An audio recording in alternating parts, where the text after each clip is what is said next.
we express our sincere gratitude for your support and warmth. Good evening.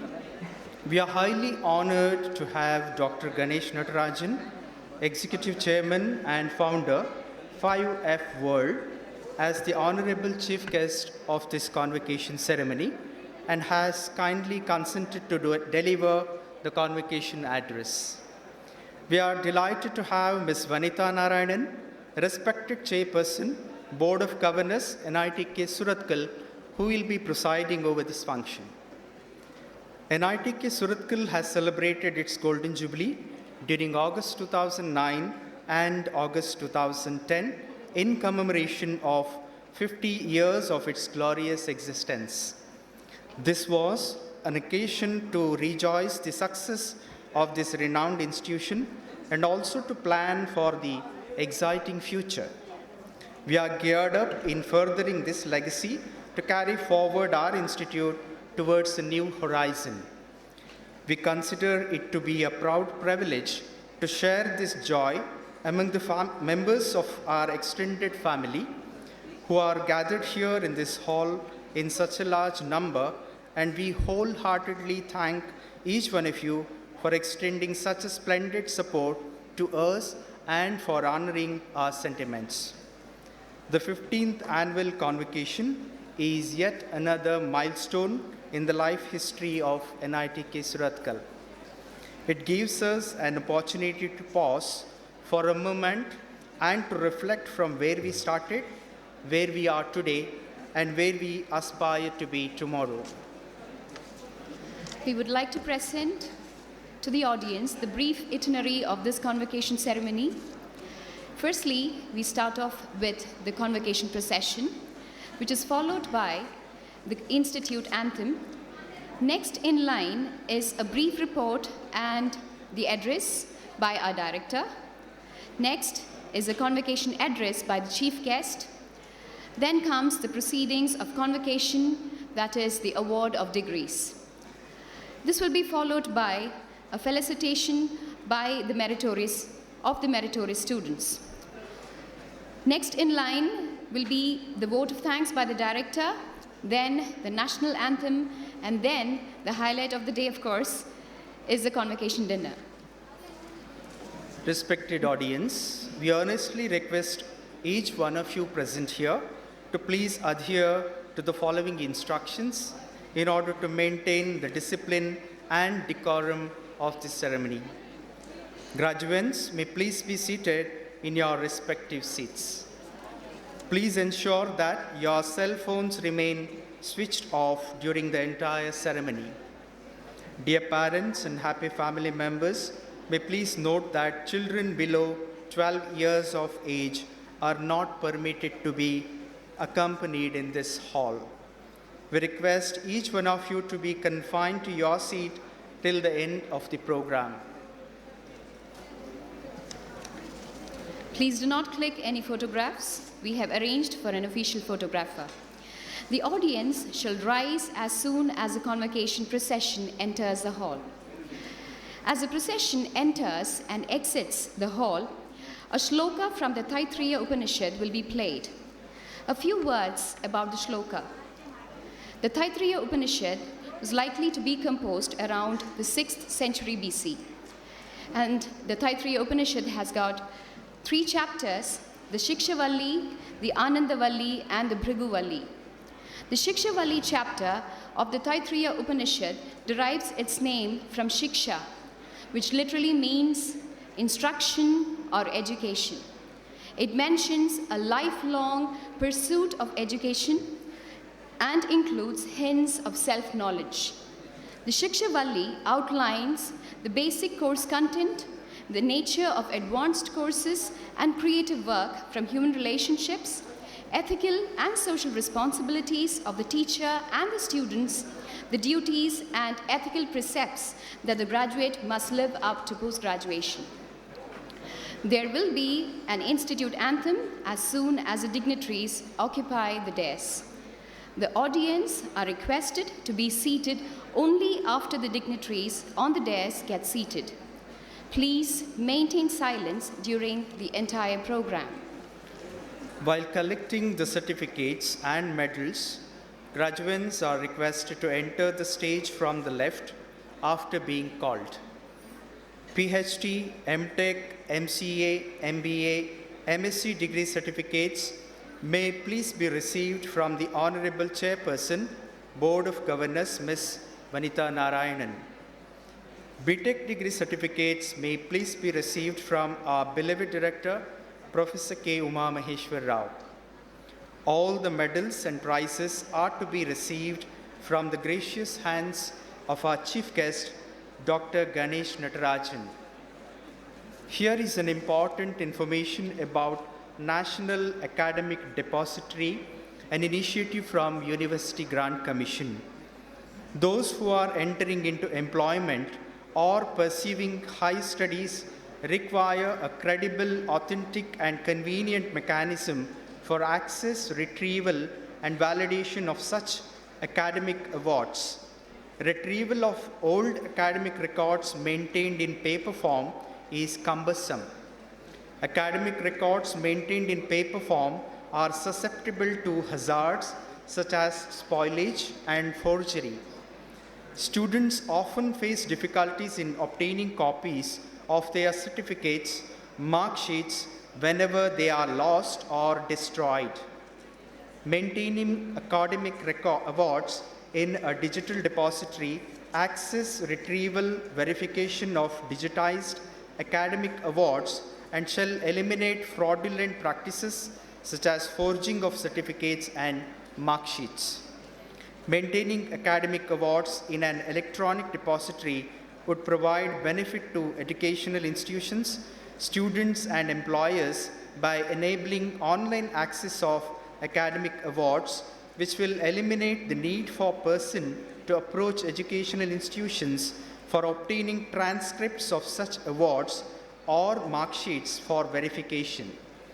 It would also eliminate fraudulent practices such as forging of certificates and mark sheets by facilitating online verifications thereof. The National Academic Depository aims at ensuring a credible and convenient mechanism for online lodging, verification, and authentication of academic awards issued by various educational institutions.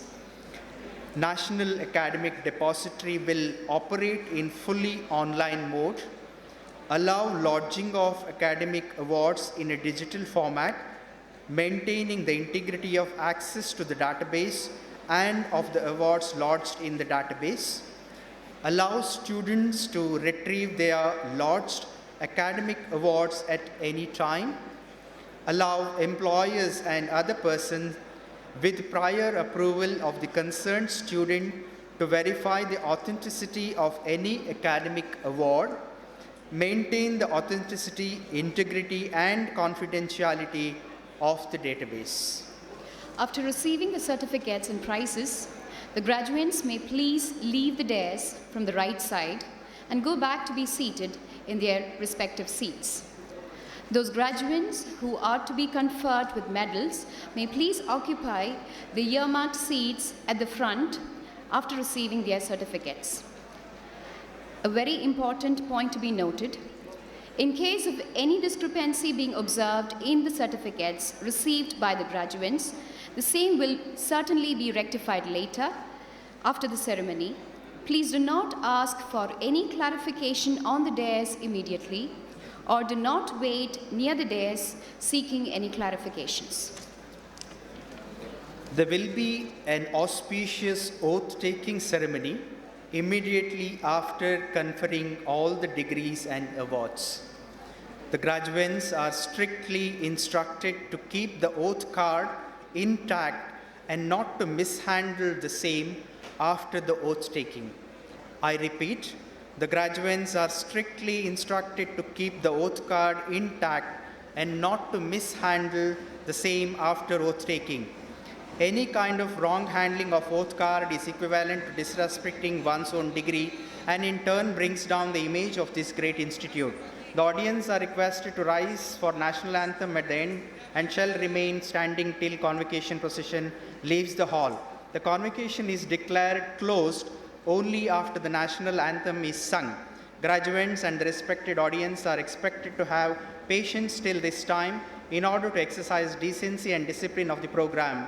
Audience are requested to kindly abstain from clapping, as this is very formal ceremony of distinction and dignity. Kindly excuse us for the same. The order in which the audience to leave the hall after the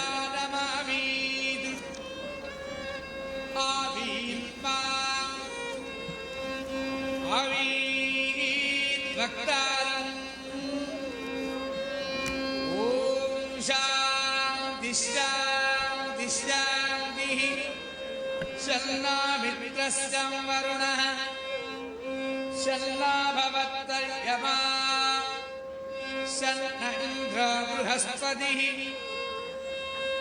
शन्नो विष्णुरुक्रमः नमो ब्रह्मणे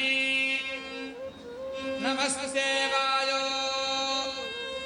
त्वमेव प्रत्यक्षं ब्रह्मासि त्वमेव प्रत्यक्षं ब्रह्म वदिष्यामि अर्थं वदिष्यामि सत्यं वदिष्यामि तन्मामवतु तद्भक्तारमवतु अवतु माम् अवोपास्यामि नो इतराणि ये केचास्मच्छ्रेया गुंसो ब्राह्मणाः तेषां त्वयासनेन प्रश्वसितव्यम् श्रद्धया देयम् अश्रद्धया देयम् श्रिया देयम् ह्रिया देयम् भिया देयम् संविदा देयम् अथ यदि ते कर्मविधिकित्सा वा वृत्तविधिकित्सा वा स्यात् ये तत्र ब्राह्मणाः सम्मर्षिणः युक्ताः अलुक्षाः धर्मकामाः स्युः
Madam Chairperson, I have the honor of requesting you to declare the 15th annual convocation open.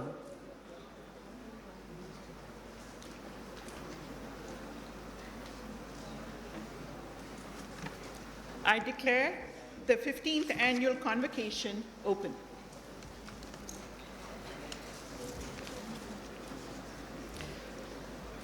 Esteemed Chief Guest of the convocation function, Dr. Ganesh Natarajan, Honorable Chairperson of the Board of Governors, Madam Vanitha Narayanan, Member of Board of Governors, members of the Senate, degree recipients, distinguished guests, proud parents, members of the media, my dear faculty and staff colleagues of NIT, ladies and gentlemen, it gives me an immense pleasure to extend a warm welcome to you all to the 15th annual convocation of our institute. Today we are privileged to have with us Dr. Ganesh Natarajan, Chairman of FIF World, Skills Alpha and Global Talent Track, who has been kind enough to accept our invitation to be the chief guest on this ceremonious occasion.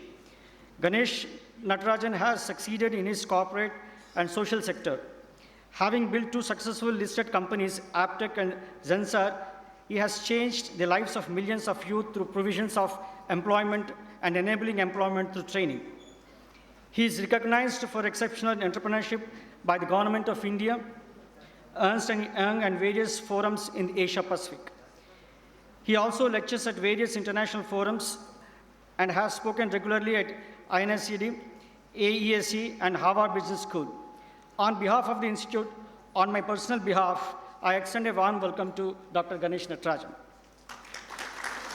We are also happy to have with us our Chairperson, Board of Governors, Madam Vanitha Narayanan, and the Chairman of IBM India Private Limited, and I, on behalf of the Institute and on my personal behalf, extend a warm welcome to Madam Vanitha Narayanan.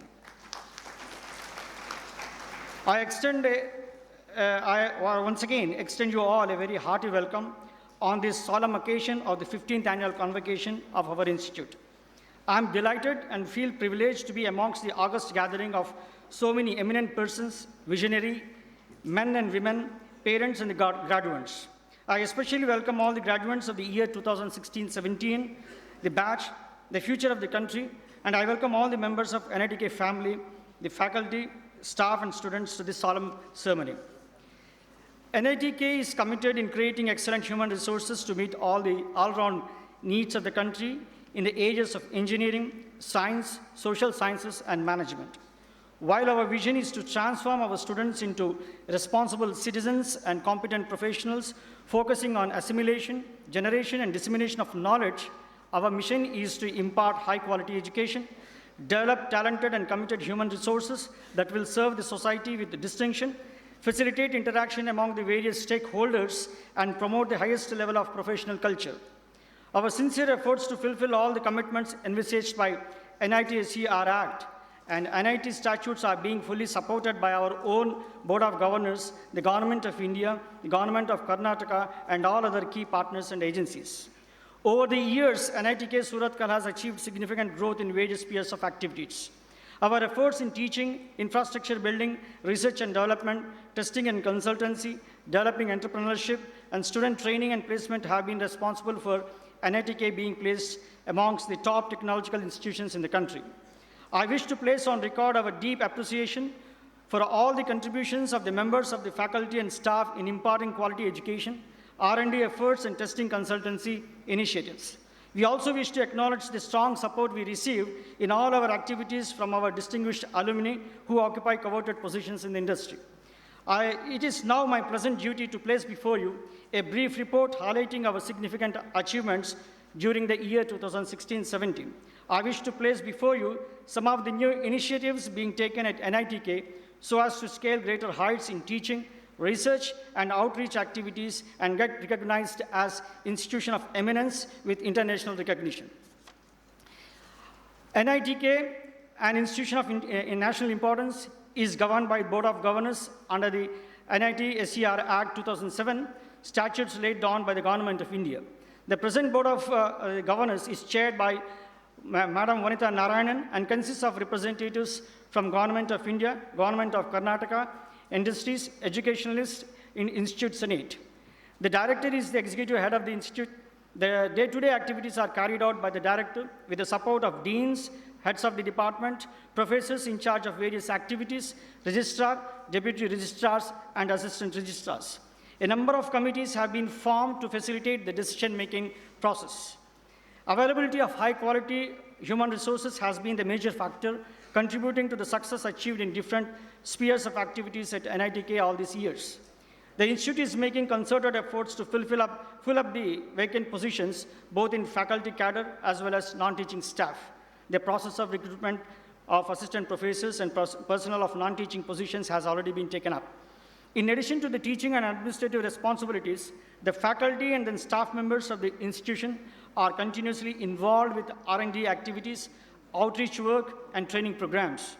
Our faculty and staff members have been bestowed with honors, awards, recognition, and achievements by external agencies for their research and outreach activities. Quite a few of our faculty members have received honors such as Fulbright Scholarship to visit US universities, secondment by the Government of India to teach at prestigious Asian Institute of Technology, Bangkok, opportunities to visit laboratories abroad under their R&D projects, and during 1916 and 17, a total of 147 faculty members have visited leading universities all over the world for research interaction. A batch of 47 students from all disciplines, along with 15 faculty members, traveled to Kagoshima University, Japan, for spring internship in the month of March 2017. 17 faculty members from these institutions have in turn visited NITK and have held meaningful interaction with our faculty members and students. This has opened a new world of opportunities for both faculty members and students. A number of joint research projects are being planned with leading universities in US, Europe, and Asia. Under the Cumulative Professional Development Allowance, CPDA, which is popularly known as CPDA, the faculty members are being provided financial support for membership of professional societies, purchase of books, attending training programs, national and international conferences, and to pursue research interactions with leading researchers at prominent universities and laboratories abroad. NITK is one of the first few institutions to implement MACP for non-teaching employees. The financial support, in view of the enhanced plan and non-plan grant, increase in R&D activities, increase in student intake, enhanced consultancy and testing output, and initiation of a few new infrastructural projects, the total financial outlay is 143.60 crores for the year 2016-17. Similarly, the total revenue generation through fee collection and other receipts has increased to 42.39 crores, which is approximately 30% of our total financial outlay. The amount available in our corpus fund is approximately rupees 142.57 crores. NITK is the beneficiary of financial support extended to centrally funded institutions under Phase 2 of World Bank-assisted TechVip. Under the scheme of NITK has received a total grant of 17.5 crores. The major focus of TechVip Phase 2 is to improve quality of postgraduate education, research resulting in enhancement of our research activities and output. A total of 251 faculty members have attended various training, workshop, conference, seminar in India and abroad under the funding from TechVip 2. Similarly, 45 non-teaching staff members have attended programs conducted by the Training in Management, Administration, and Personality Development held in various institutions and professional bodies within India. A total of 51 students have been supported by TechVip 2 for carrying out various academic activities in India and abroad envisaged under the program. NITK has been chosen as one of the institutions by Ministry of Human Resources Development, Government of India, to which an additional fund of 1.5 crores were granted to modernize laboratories and develop smart classes. TechVip 3 commenced with the effect from 1/4/2017. Academic activities at NITK offers B.Tech programs in 9 disciplines and M.Tech programs in 25 specializations. In addition, M.Sc programs are offered by both physics and chemistry departments, and MBA and MCA programs offered by the School of Management and MACS departments respectively. While M.Tech by research program has been started in all the PG specializations, doctoral research is also undertaken with scholars registered in all departments. All the 9 B.Tech programs have been accredited for about maximum period of 5 years with effect from July 1, 2014 by NBA under Tier 1 category. 14 of the 18 eligible M.Tech programs have been accredited for maximum period of 5 years, and remaining 4 have been accredited for 2 years under Tier 1 category of NBA with effect from 2016. A comprehensive revision of the category 1 by a comprehensive revision of the curricula in all the academic programs based on a complete review with participation of faculty from IIT and IISc and industry leaders have been carried out so as to make them contemporary, flexible, and student-centric. All the programs are designed to be credit-based and have been developed so as to encourage self-learning and participation in co-curricular activities of the students. Special summer term and supplementary peer mentoring of the students in technical courses, language laboratories, and personality development are being offered to the students of slow learning. Tutoring of SC/ST students by senior students initiated at NITK has been identified as best practice and is being adopted in other institutions as well. For the academic year 2017-18, 834 students, including 101 students under the DASA program, were admitted to B.Tech program at NITK. This accounts for 99.4% of the sanctioned strength. For the postgraduate programs, 718 students, representing 78.37% of our sanctioned strength. Admissions to M.Tech programs were based on the scores in GATE 2015, 2016, and 2017 examinations. For admissions to both B.Tech and M.Tech programs, NITK is a partner in the centralized computer-assisted admission process. The admission to MCA and MBA programs were based on scores obtained by aspirants in the national level examinations, NIMSET 2017, CAT 2016, and GMAT 2016, respectively. A total of 148 students joined our doctoral programs in the year 2017-18, indicating the increased focus on research at the institute. NITK is preferred by teachers from other engineering colleges and polytechnics to pursue graduate and doctoral studies under QIP scheme of the Government of India. This year, 4 teachers have been enrolled for our M.Tech program. Students' performance in examination continues to remain excellent with overall pass percentage of 98%. Large number of our students have graduated with distinction. This year, too, our students have excelled in GATE 2017 and CAT 2016 examinations, which have fetched them admissions to top technological and business schools in India to pursue their postgraduate programs or MBA studies abroad as well. A high percentage of students, compared to last year, have been successful in gaining admissions to the best universities in USA and Europe.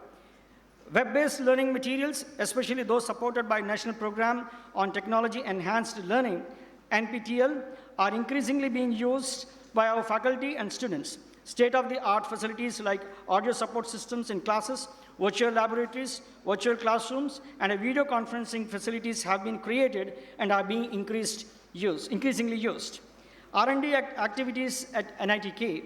Administration is trying to improve the research ambience in the institute and trying to transform it to one of the leading teaching and research institutes.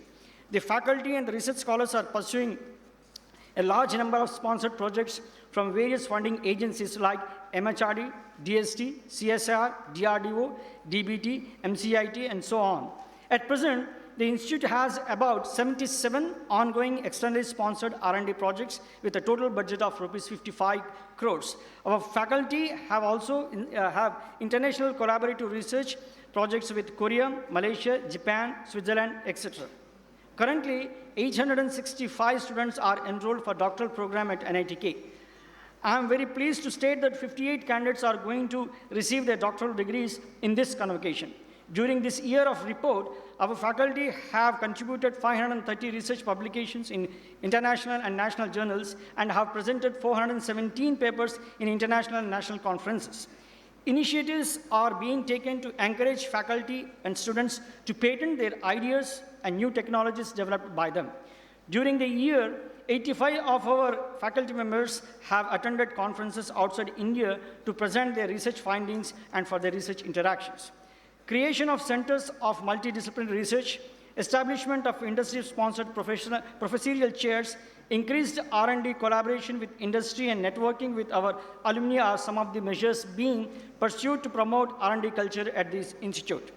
During the period 2016-17, 13 new Memorandum of Understandings were signed with leading national and international universities and industries to promote research collaboration and exchange student and faculty.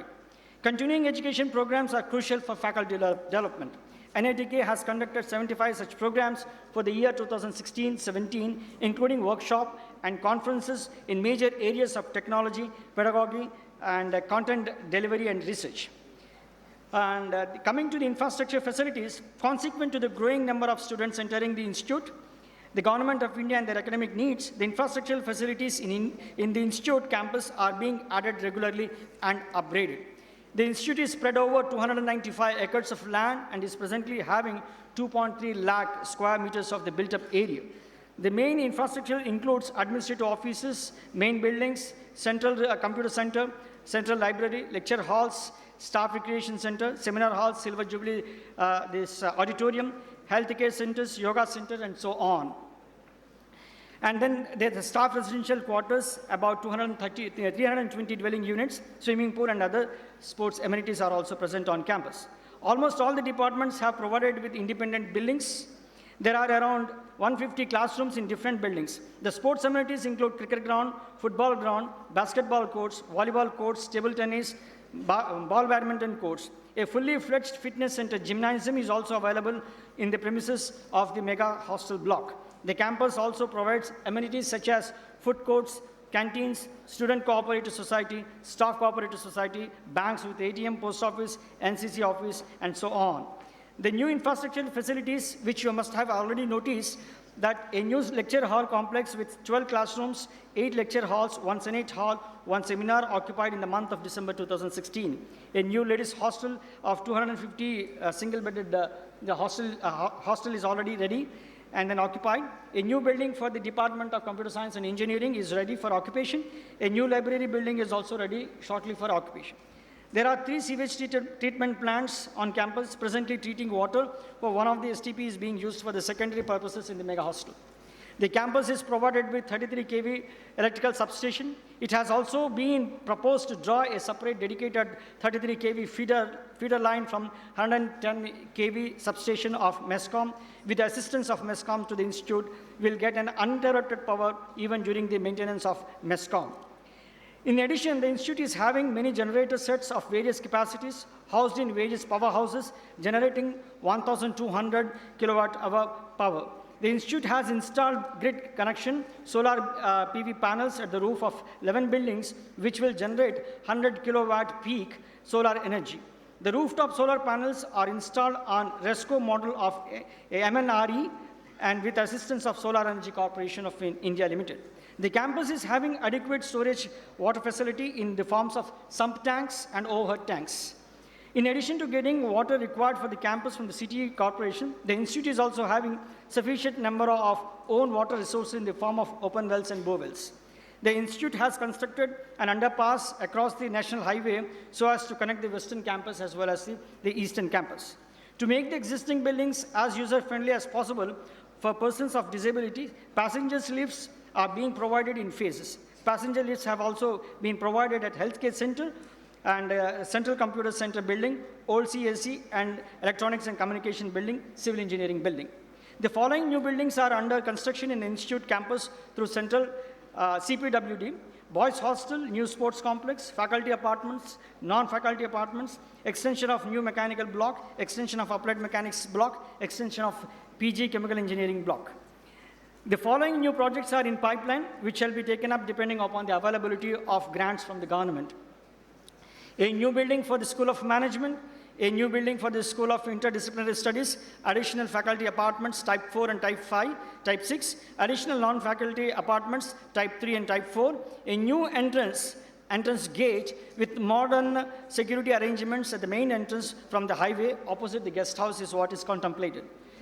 And the Central Library of NITK, apart from books, e-books, and journals, is now having dedicated computer systems in the digital library section, which supports access to digital resources. In recent years, a large number of e-learning resources materials have been purchased on different topics. Our library is a member of eShodh Sindhu Consortium of MHRD Initiative, NIT Consortium, and then Delnet as well. And the Central Computers, the center It provides an aggregate of 1 Gbps internet connection from BSNL and 1 Gbps link from the National Knowledge Network associated with networking equipment and sufficient hardware to handle the critical backbone networks of the campus. Departments, residence, directorate, guest house, and hostels are individually connected to the core switches. CC LAN augments the academic departments, offers support to the first-year computational practices lab, general purpose learning and internet access, online tests, and various curricular and other activities such as SC/ST classes, Siksha, a training on computer skills to the neighboring school kids. Currently, an alumni association is also contributing by setting up a skill development center. CCC at regular intervals updates website of NITK apart from the web server maintenance. NITK is proud to have associated centers on the campus such as NITK STEP, Nirmiti Kendra, NTMIS Nodal Center, R&D centers for building materials, and IGNU Study Center. These centers have been created with support from agencies like Government of India, Government of Karnataka, DST, AICTE, district administration, and industries of the region.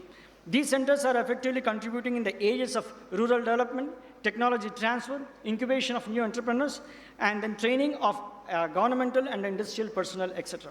Campus amenities extend for the faculty and the staff, include 3 schools operating from within the campus. In addition, these schools also cater to the educational needs of the children of the people in the neighborhood.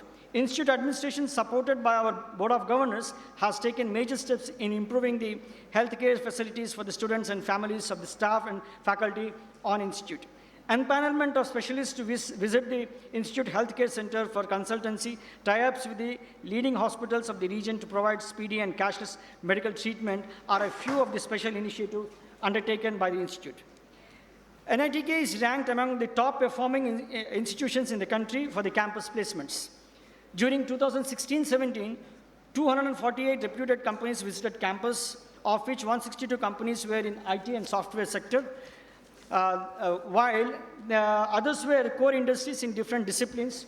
Put together, they have recruited more than 90% of our graduate students and 43% of our postgraduate students. And during the summer vacation, 42 students went abroad for internships. Student activities are vibrant on campus. NITK offers a vibrant and active student life with several opportunities being provided for co-curricular and extracurricular activities to nourish and develop their innate talents. Apart from sports facilities, the Institute has a huge students' activity center that is called, popularly known as SAC, Silver Jubilee Auditorium, and a special stage where Student Council manages about 26 clubs for activities like music, debate, dance, drama, etc. The activities such as the SPIC-MACIM, institute-level cultural and sports activities like Crescendo, and FINEX, the sports meet organized at the institute level, Bharat Darshan, Incident, Engineer, which is the Alumni Technical Symposium of NITK Surathkal. Provide a nice platform to exhibit and showcase innate social, all these activities, they provide a nice platform to exhibit and social innate skills, cultural talent possessed by our students. NITK students took the lead in the field of sports as well. They have participated in many tournaments and brought laurels to the institute. And the brief of the details of the major achievements are, in the All India NIT competitions, aquatics men and women winners, athletics for 1 gold medal and 1 silver medal, badminton men winners, women runners-up, basketball men organized at MNIT Jaipur were runners-up, basketball women runners-up, chess men runners-up, weightlifting, powerlifting, and best physique, 3 gold medals, 4 silver medals, and 2 bronze medals. Hockey, men NITK Surathkal was the winners. Tennis conducted at NIT Calicut winners. Volleyball, women NIT Surathkal winners. Table tennis at NIT Calicut runners-up. Intramural competitions in aquatics and athletics conducted during the month of January 2017 attracted large number of student participants. NITK Surathkal staff cricket team has won the Karavali staff cricket tournament held at Alva College, Moodbidri. Our students also take part in activities like NCC, NSS, NSO, SPIC-MACI, etc., which give them an opportunity to get connected to the social issues. They voluntarily participate in different events like blood donation camp, campus and beach cleaning drive, tree plantation, yoga and meditation camps. EDC and personality development programs are also one of the programs listed in this one. NIT Alumni Association of the institution, the membership of about 28,000 have been partaking and contributing to the growth of alma mater to several activities. Initiatives like scholarships and travel grants to the students, financial aid to the needy students, campus greenery, and support of innovation, etc., have been the cause of this NIT association. And then with this, I make the presentation before you. May I now request Madam Chairperson, I have the honor of requesting you to deliver your speech and introduce our chief guest.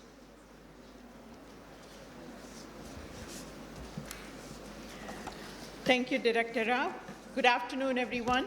Starting with our stars of the day, the graduating class of 2017, parents, family members, our chief guest, the Board of Governors, heads of departments, as well as all the members of the faculty and non-teaching staff of NITK. Anytime we have a convocation, it is a very, very special milestone, not just in the lives of all of you who will remember this forever, but in the life of the institution as well. Because we've got another 1,500 ambassadors of NITK who have now entered the world, and you will continue to be alum and ambassadors of this institution. And my job today is really to introduce our chief guest and let us hear from him. But I'm going to give you a little bit of a context which will tie why I wanted Dr. Natarajan to be our chief guest for today. We live in a world, and every one of us, irrespective of which media we use, whether it's the papers we read or the online networks, digital news that we look at, or conversations that we have, it should be abundantly clear that we are living at a time of extraordinary innovation, progress in technology, and with that comes tremendous disruptions and opportunities. Sometimes, I guess, the media will tend to sensationalize the disruptions or what could be the impact of these to the negative. But when you step back and look at it, we are all, and you're all, graduating in a golden age of technology where artificial intelligence has come out of the deep cold storage and is very, very warm and vibrant. You've got technologies like 3D printing, you've got genomics, you've got blockchain, you look at IoT, analytics, machine learning.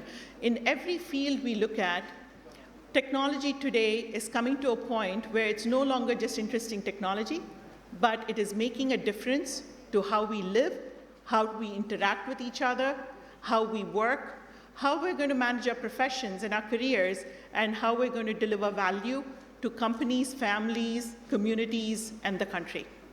So this comes with it tremendous opportunity as well as tremendous responsibility. You're now, today, in a few hours, you will all have graduated from your institute of formal learning, institutional learning, where you've now, in all of your cases, entered into a venue of experiential learning, which will then transition into lifetime learning. Today, learning is not just about what you're going through, but what every one of us, because the world we live in and around us is changing so rapidly. This gives us an opportunity to learn new things, do new things, experience things in ways that we've never experienced before, and create new opportunities for ourselves. So when I thought about the environment we live in and the environment that you're graduating in many cases, you are feeling very comfortable, successful. After the years of studying, you're now in a job and feeling very good about it, as you should.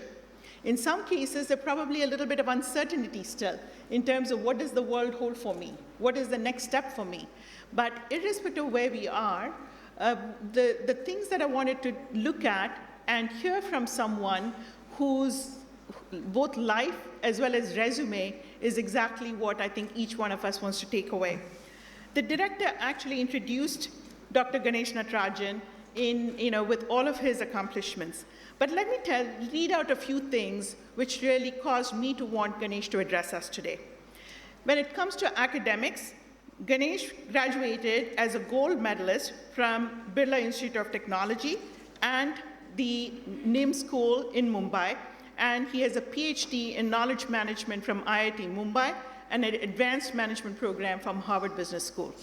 You could not ask for an academic pedigree better than that. When it comes to experiences, and again, our director read out some of the corporate roles, and his most recent, his roles as CEO as well as entrepreneurial CEO who has scaled businesses and sold businesses, both at Zensar, and then most recently, he has started a new company. He has been, in terms of community as well as industry bodies, Ganesh has been on the National Council for NASSCOM of CII, and leads the Harvard Business School, the Alumni Club. But then I shift to another area which I think should be of not just interest, but something that every one of us should look at. There are many areas where he's leading in the social sector.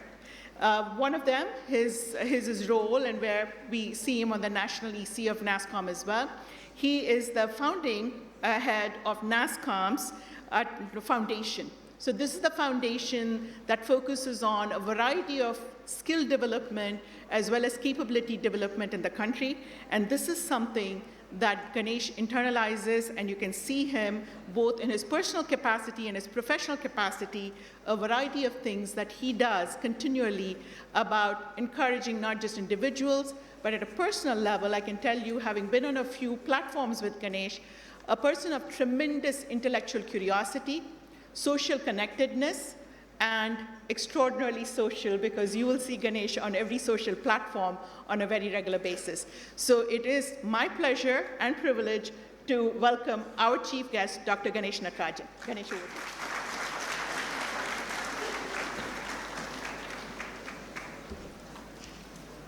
you.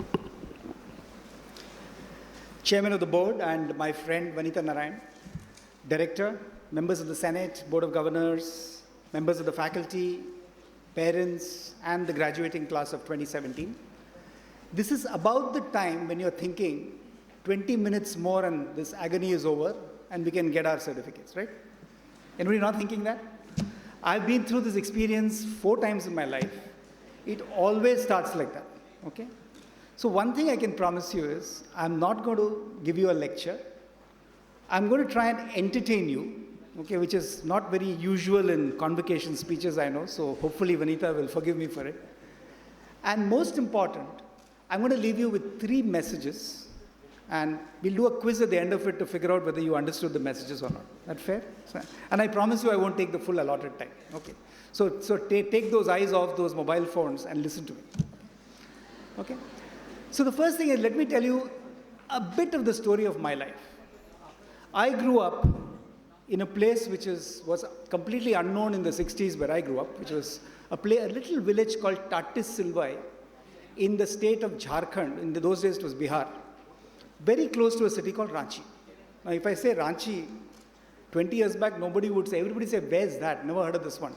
Then Mahendra Singh Dhoni happened and everybody knows where Ranchi is. So at least there's one good thing about cricket, that it can bring even little villages to the forefront. And where I grew up, and the reason I grew up there is my father was an entrepreneur. So he was running a little chemicals factory. It was actually a company called Waxpol Industries Limited. And the factory was in this little village called Tatis Silvai, which is why we grew up there. And believe me, ours was literally the only brick house in probably what was then, and may well continue to be, the poorest village in this country. And this country, as you know, has many, many poor villages. But one thing I realized early on in life is that growing up in a village, the nearest school was about 5 kilometers away. There was no way I was going to be phenomenally educated in those school days. I mean, naturally, there are constraints that all families go through. And I still remember we used to cycle. My sister and I used to cycle every morning 5 kilometers to school and afternoon cycle back. But one thing that was particularly important about my father is that however hard he worked, he would always find the time for social initiatives. And I still remember every day, Monday through Saturday, we'd come back at 2:30 in the afternoon, drop our school bags, no time for homework, and we used to rush to a place called the Seva Kendra, where my father actually had set up a little community center where close to 120 village kids would come, we'd sing patriotic songs, we'd have milk together, and all kinds of good stuff would happen. And that's the only life I knew, so right from the age of 6, I was in the Seva Kendra every day, 2 hours, 6 days a week, throughout my life, right till I finished school. And I still remember, this was actually affiliated to an entity called the Ramakrishna Mission, which I'm sure many of you would have heard of. And I still remember I think it was 1965 or 66, or probably a little later, the then Prime Minister, Srimati Indira Gandhi, she was coming to Ranchi to deliver an election speech. And just before that, they wanted some children, like we had this wonderful song today. They wanted some children to sing some songs just to welcome her. And since everybody knew my father's work in the social sector and the fact that all these children used to sing, the local government called up my father and said, look, can you bring 5 of your kids and come and do a welcome song for Mrs. Gandhi? So my father said, sure, and we went there and we sang 3 songs and it was duly appreciated, and she went on with the speech. And for me, that was the end of it. Next morning, somebody told my dad that, look, are you aware that the Prime Minister is going to pass by your Seva Kendra on the way to where she's going? And she was going from Ranchi to a place called Purulia, which is about 40 kilometers. And my father said, here is my big opportunity to get the Prime Minister of India to visit my Seva Kendra. And I still remember my mother laughing at him, saying, you think Mrs. Gandhi has nothing better to do than come to your little Seva Kendra? He said, look, what's the harm in trying?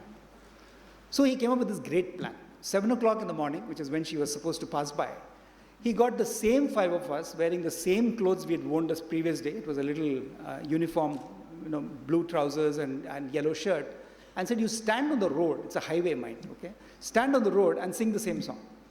So we said, how is it going to help? She's going to come in a car, for heaven's sake. She's not going to be walking. He says, please listen to me. Okay?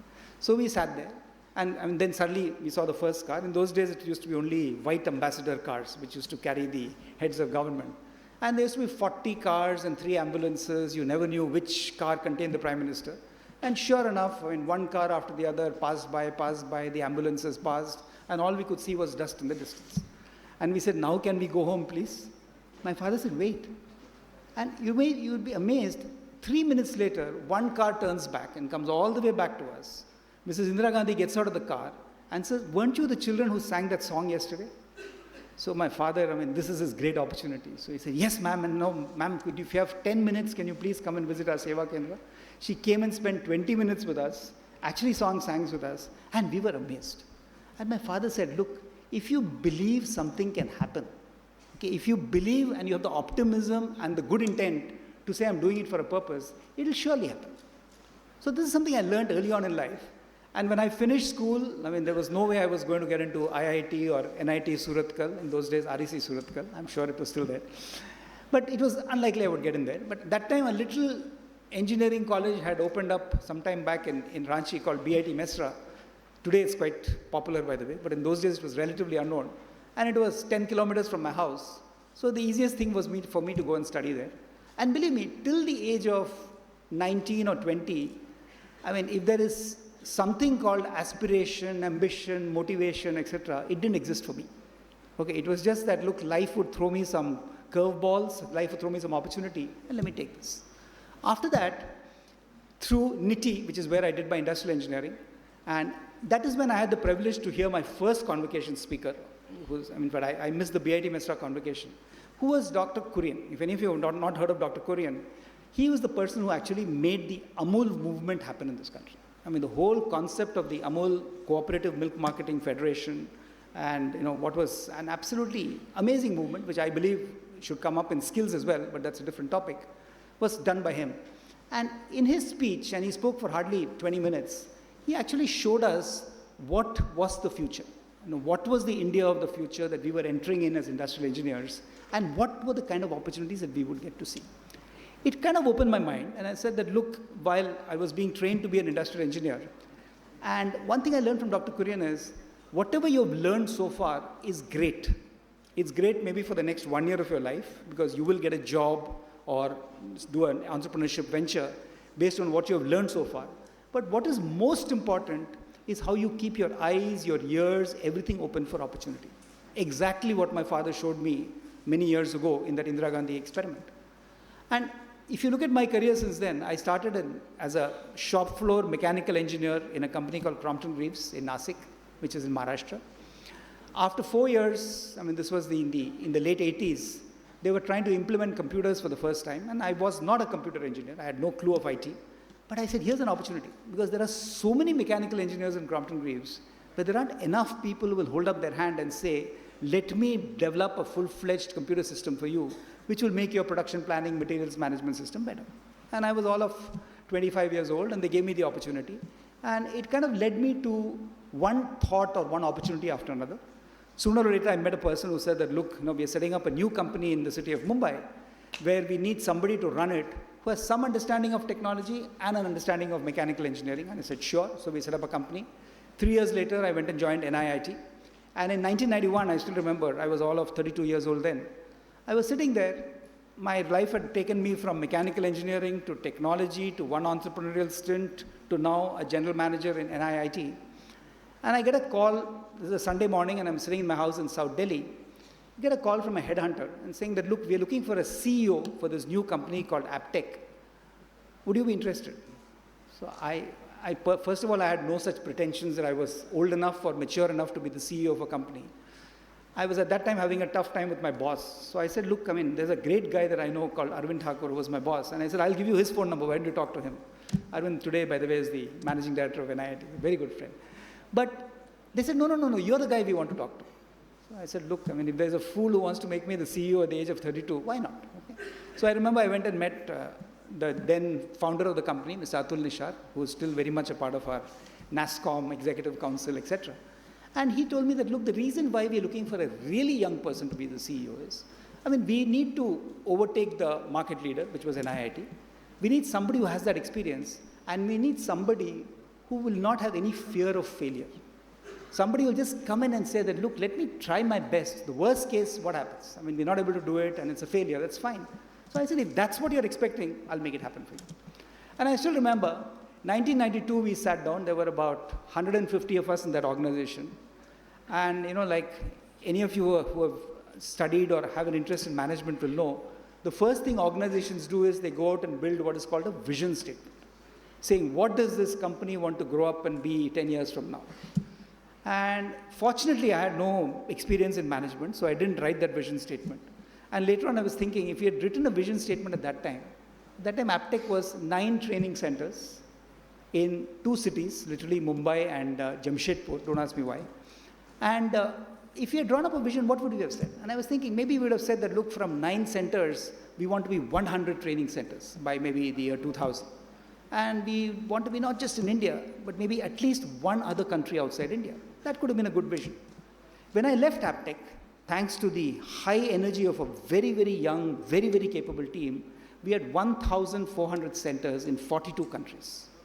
And it was pure energy of people to say that, look, we don't know what failure means, and let's go and make it happen. Same thing happened to me in Zensar. When I took over in Zensar as CEO in 2001, we were a 42 crore company.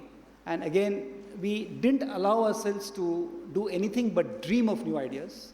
And 2016, last year when I left Zensar, we were a $400 million company, 8,000 people, and truly relevant. So the first point I'm making to you is, never assume any limitations for yourself. All of us come from maybe typically middle-class backgrounds. Okay, we are all kind of immune to think that if the best somebody has achieved in my family, my father, my grandfather, my uncle, whoever, is this, I should aspire to be a little better than that. The point I'm making to you is the education you've got. I spent half an hour going around your campus before this started. The education you've got, the inputs you've got, the faculty who has been teaching you is probably expecting you to do really phenomenal things. And whether you do a Praxify kind of model or you do something entrepreneurial or become the global head of IBM in the US, give yourself that opportunity to dream. Because the opportunity will always come, but if you don't dream, if you don't want to dream, then you will limit your own thinking to what needs to be done. Now let me give you some bad news. What is the bad news? The bad news is that you are all entering the job market or whatever you want to do at a time when there is a lot of challenge in this world. I won't give you a lecture on economics or politics, but if you look at what's happening in the world, you have a very, very strong leader in China, Xi Jinping, who just got last week elected for another 5 years. It gives him a mandate to pretty much make China the center of the universe. You have the re-election of Shinzo Abe in Japan, and Mr. Abe's mandate is to add more power to the whole Japanese capability. You have somebody called Vladimir Putin, who is completely unpredictable in Russia. You have a complete tin pot dictator in Korea. Okay, we never know what he will do next from North Korea. And of course, you have Donald Trump. Okay. And Donald Trump, of course, I mean, every tweet is a news story, and I'm just coming back from 4 weeks in the US. People on both coasts, whether it's in California or New York, they have no clue what they will wake up to the next morning. This is the world environment. This is the world environment in which we are afraid of protectionism, we are afraid of everything that can happen, which can go wrong in the world. Add to that the problem of, I'm saying the problem of innovation. I mean, there is always an advantage of innovation, but one problem of innovation, which I'm sure all of you are aware of, is extreme automation. So whether it's through robotics or robotic process automation, or automation of knowledge work, etc., the fact of the matter is the traditional jobs in manufacturing, information technology, healthcare, and possibly all kinds of services will match 60% of the traditional jobs will be taken away by technology. So it may well happen, okay, and I'm sure NIT Surathkal is different, it may well happen that every engineer who's graduating this year, 1.2 or 1.3 million engineers, all the training you've received to make you good in certain subjects may be almost irrelevant 4 years from now. And the challenge then is that how do you prepare yourself for the new job opportunities which will come? India itself, I mean, as all of us know, we have all been very hopeful, very expectant that our country will finally see that 8-10% GDP growth. Last quarter was 5.7%. We are all hopeful that some magic will happen. Mr. Modi and his team and the state governments here and everywhere else will find that magic formula to grow, because if we don't grow, what is going to happen to all those village friends of mine in Tata Silva? There is going to be not enough jobs for the millions and millions. In fact, 300 million jobs need to be created in India in the next 4 years or so. And that is the real challenge that we have in front of us. So the question you have to ask yourself is, and that's the second point I'm coming to, what then are the real opportunities? And it doesn't matter to me whether you're graduating with computer science or mechanical engineering. Look at my career. I mean, as a mechanical engineer, I went through computer science, information technology, knowledge management, the whole works. Because that is really where your future might take you. But recently in NASSCOM, we actually mapped out saying what is going to be the future job opportunities for young people like you who are entering the job market. And we said, look, is it going to be Java programming? Absolutely not. Is it going to be application support? No. Is it going to be infrastructure support? No. Is it going to be testing? No, because all those jobs will be automated. So where are the jobs? And we found that many of the new jobs will lie at the intersection of various sciences and arts. I'm so delighted to see that you have so much of focus on science in this campus. Because at the end of the day, and I'll give you an example to illustrate what I'm saying, if you go to a company called Globant, which is my favorite company in the digital space, and you walk into any of their centers, whether in Argentina or in Pune in India or in the US, you'll find that almost 40% of that company are behavioral scientists. This is a technology company, mind. They're all engineers like you and me who are out to build technology. 40% behavioral scientists, 30% visual designers and music designers, and 20% programmers. This is the company of the future. Okay, today they have only about 4,000 people, whereas a TCS may have 300,000 people. But the type of people in these companies is completely different. I mean, today when you talk to IBM, you talk to Vanita or any of her colleagues, they'll talk about cognitive, they'll talk about artificial intelligence, machine learning. Those are the technologies which is going to rule the world in future. So in fact, what we've done in NASSCOM is saying that these 55 job stacks, and one of the most interesting jobs that I find is going to be most in demand in future from engineers is the job of a storyteller. Storyteller? My grandmother used to tell me stories. She's going to be in the IT industry? Yes. Because at the end of the day, digital is all about weaving that future, the big future of how the Amazons will make the future work, how a Google will completely change the way people are looking for information, and storytelling is going to be a big art. So it's storytelling, it's behavioral dynamics, it's economics, it's visual arts, it's music design, it's visual effects design. All these are going to be the axis of the future. Have you been trained for that? Maybe not.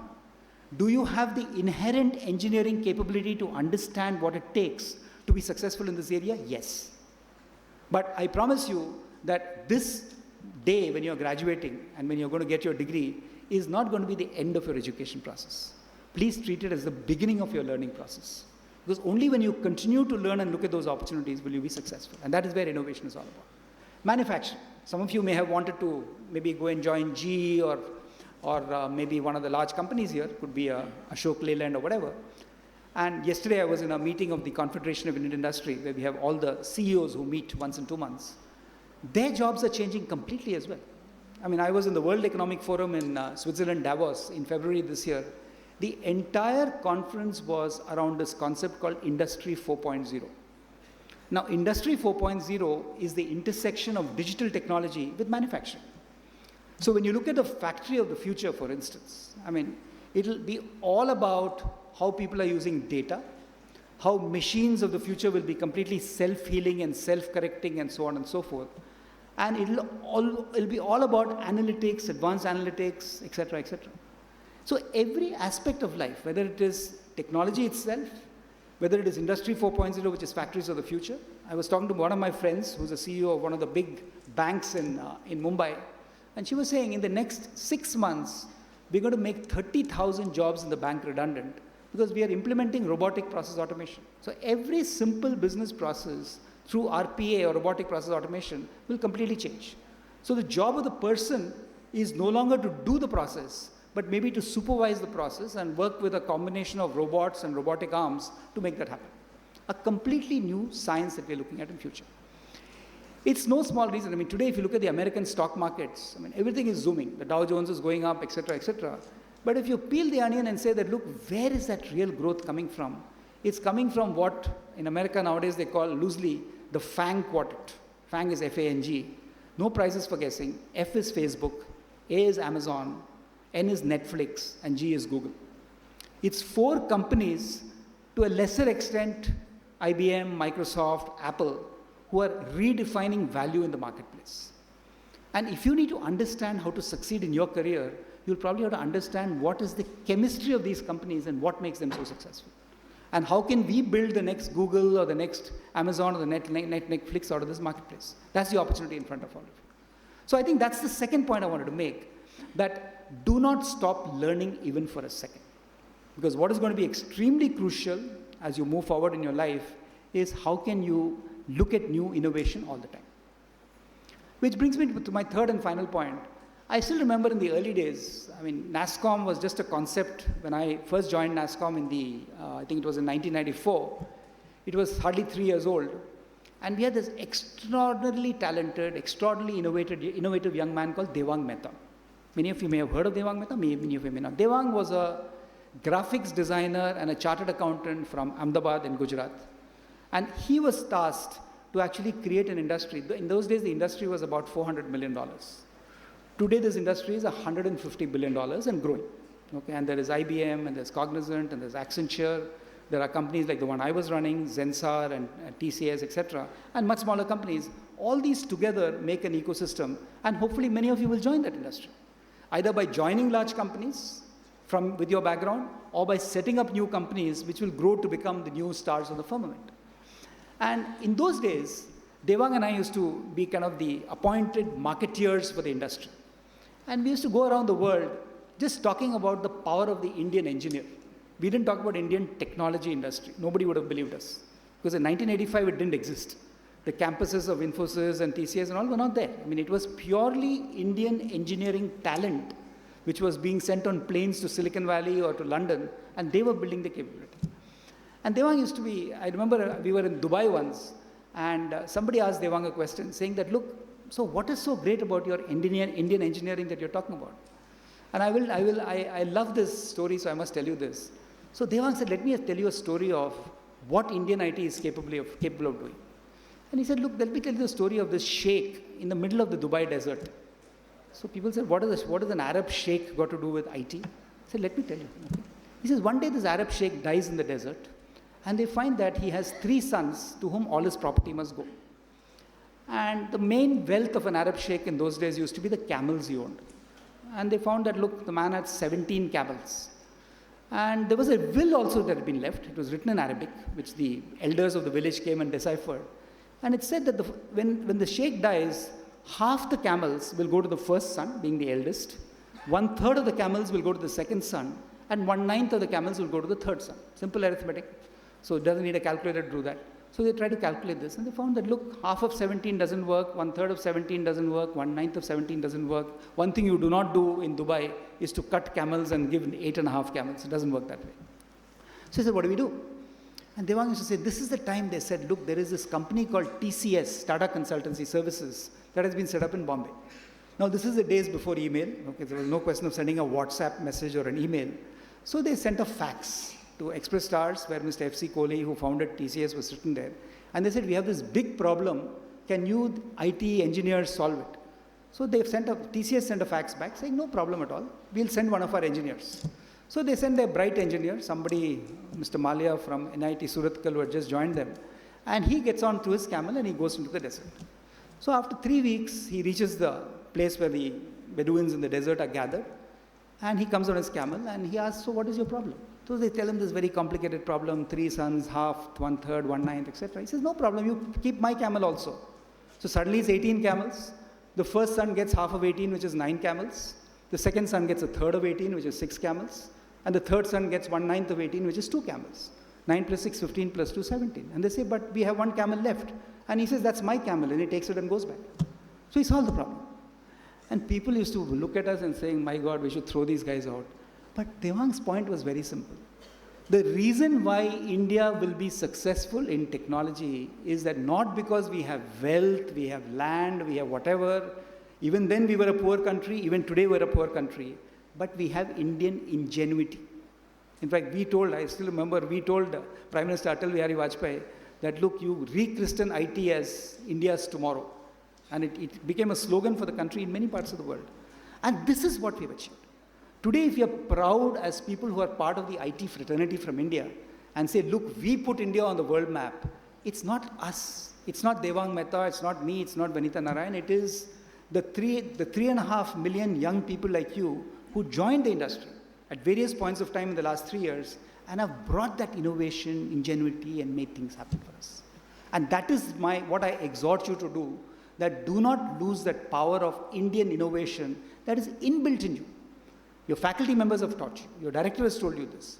Vanitha just talked about innovation. But practice it, because only if you practice it, you'll make it happen. The final point I want to make is, as you go through life, and that is something that we see very often in India, you will hear a term called jugaad. Okay? Please do not touch it. Do not even laugh at it next time. Because the worst thing that can happen to our country is that we start emerging as a jugaad nation. Now, somehow we will find a way, work around, we'll do this, we'll do that, etc. to fix it. I remember I live in the city of Pune, and when I was in the US sometime back, somebody was asking me, on which side of the road do you drive in Pune? And I thought about it and I said, look, I told him that, look, in the UK, people drive on the left of the road. In America, they drive on the right of the road. In Pune, we drive on whatever is left of the road. I mean, that's India. But does that mean that we can be satisfied with something like this? Can we just assume that we will go and pay some money to a municipal corporation or a public works department and get it fixed? That is the problem of our country. So I think we need a new generation of people like you, who have been well educated, who come from good families, who will go out and say that, look, I will make this world a better place. How would you make this world a better place? I have a simple mantra I want to leave you with.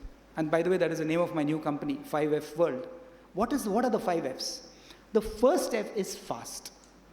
In our country, with our problems, with our people, with our poverty, we cannot think slow. We cannot ape the West and say, oh, America and Sweden and Europe grew like this. We can grow like that.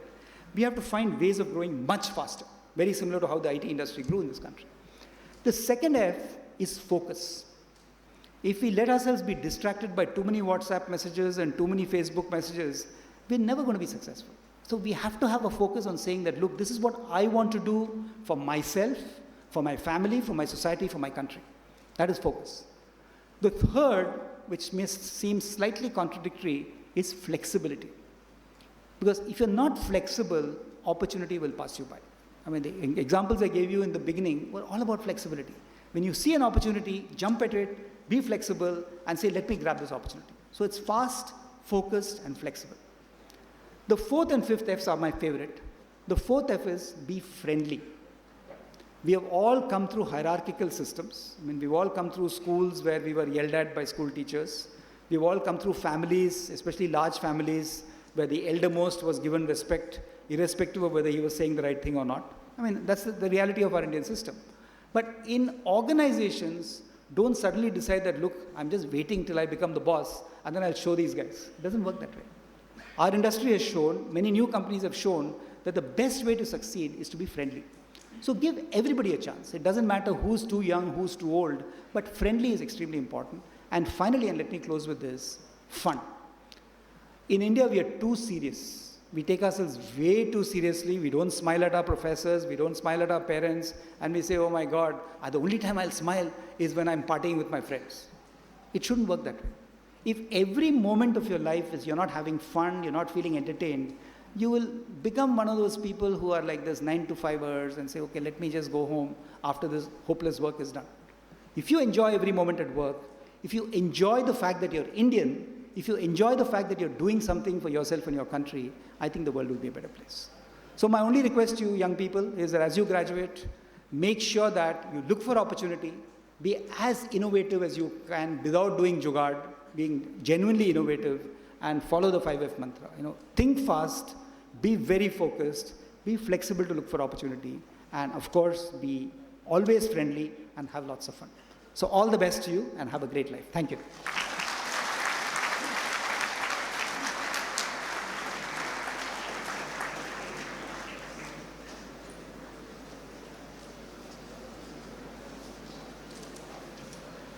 So wasn't that worth it? And I hope every one of you was listening and not looking at your WhatsApp messages. So thank you so much, Ganesh, because this is something, it's not a lecture, it's a life story. And when you tell a story, we all remember stories better than we remember lectures. And what Ganesh just shared with us was his life in a story, but with some incredibly wonderful messages, which I hope every one of you will internalize and make your own story. So thank you once again, Ganesh. That was exactly what we needed. Now to the official portion of this evening. Members of the Board of Governors and members of the Senate, does it please you to approve the award of the degree of the Institute to the candidates who have become eligible to receive them at this convocation? Yes. Okay, so Mr. Director, the degrees of the Institute may now be awarded to all eligible candidates whose names may be proposed by the Dean Academic and the heads of the departments. Mr. Registrar, please propose the number of candidates who have become eligible for the award of degrees of the institution at this convocation.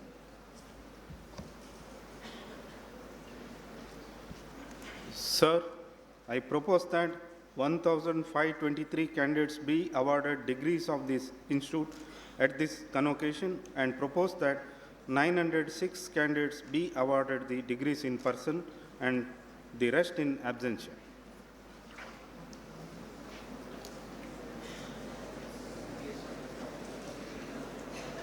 Mr. Dean, please present all the candidates who have become eligible for the award of Ph.D. degrees in the institute and who are receiving them in person.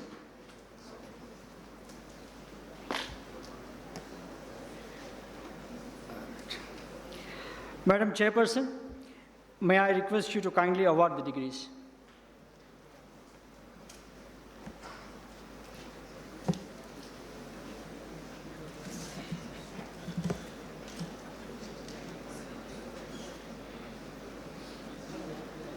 Madam Chairperson, I have the honor of presenting the following candidates for the award of Ph.D. degrees of the Institute. Patil Amit Prakash.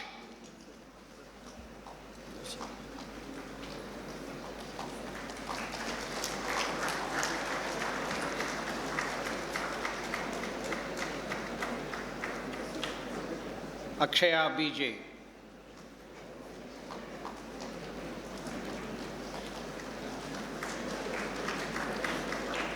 Bojaraja B.E.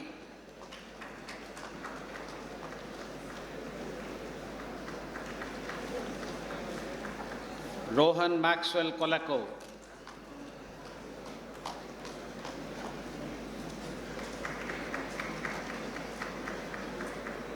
Kunal Kumar.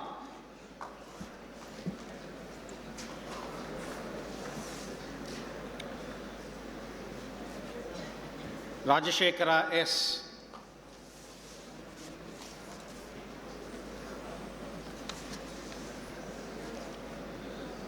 Balakrishna Prabhu K.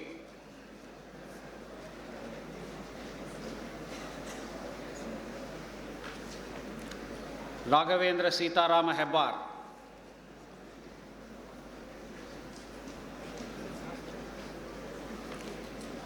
Liju Ilyas.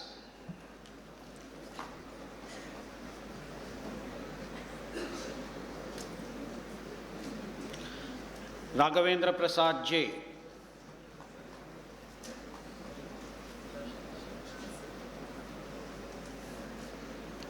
Sangeeta DM.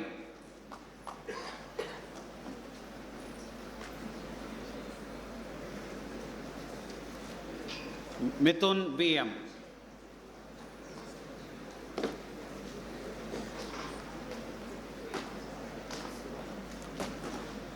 Darshan C. Sekar.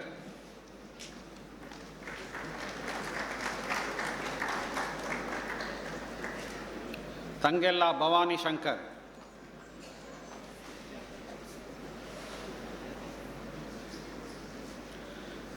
Chandrika BK.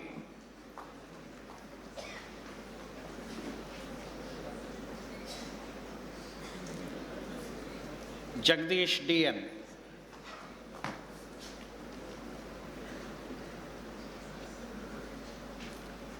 Pushpalata K.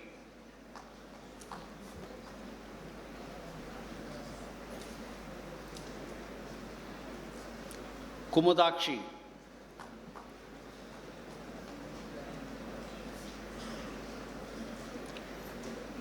Manasa KJ.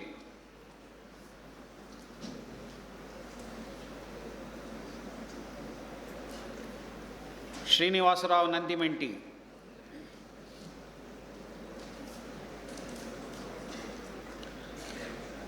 VVPRVB Suresh Dara.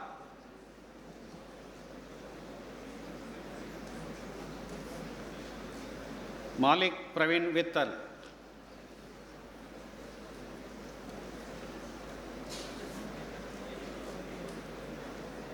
Nivesh George.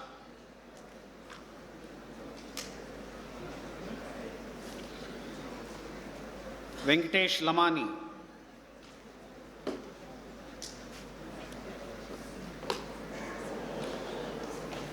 Rajesh M.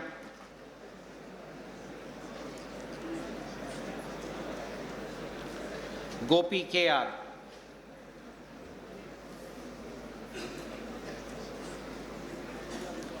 P. Shivaya.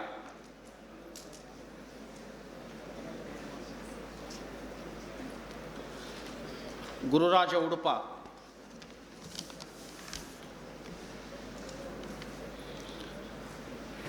Kamal Babu.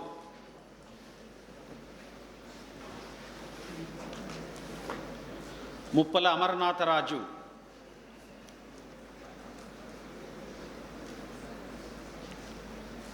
Sriharsh Egde.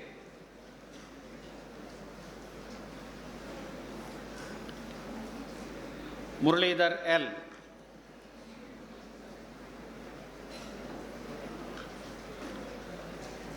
Parashuram Beder.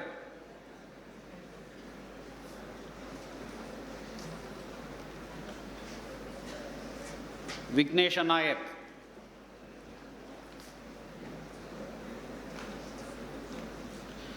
Melby Chaco.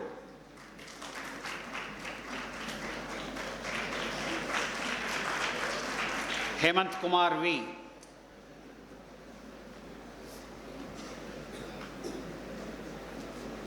Mrinali Sona.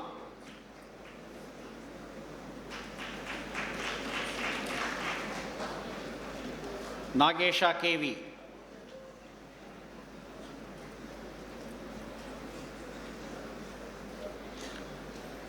Ganapati D. Mogar,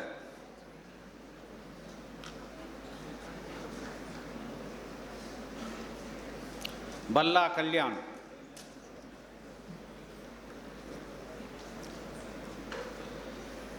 Lakshmipati N,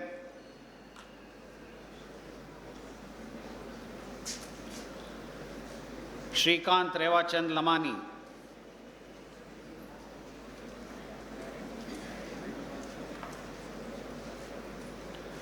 Manoj Kumar N,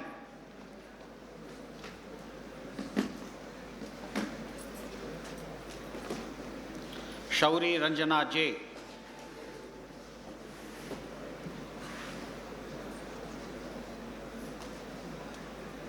Claret Mendonça,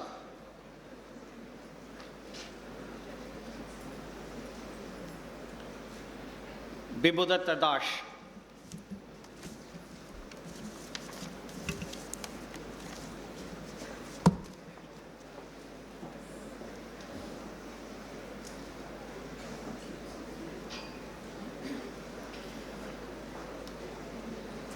Thank you, Madam Chairperson.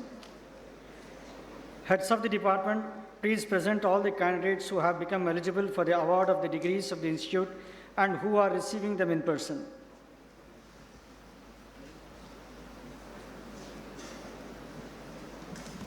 Madam Chairperson, I have the honor of presenting before you the following candidates for the award of Master of Technology degrees offered by the Department of Applied Mechanics and Hydraulics.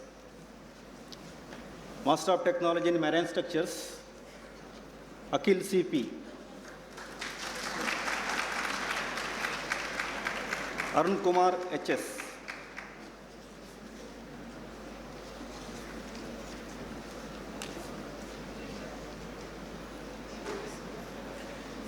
Chetan Chintamani.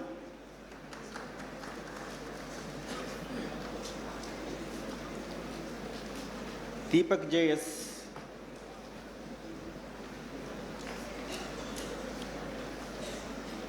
Dhanikota Akila.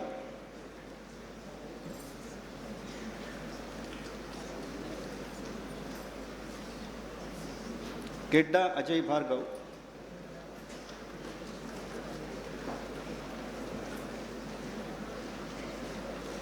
Jitin Yam.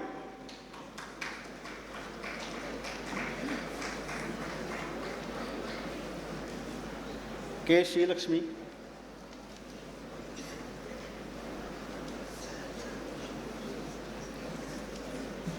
Karthik S.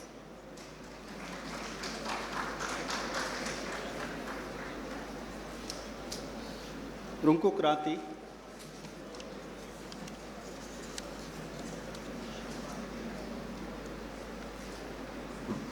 Salvi Surendra.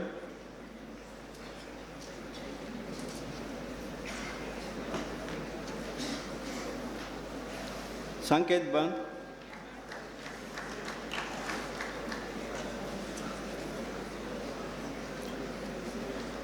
Shah Akshay Praveen.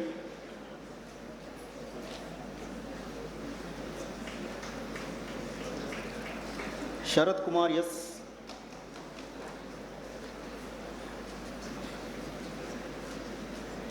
Sheba N. Rajan.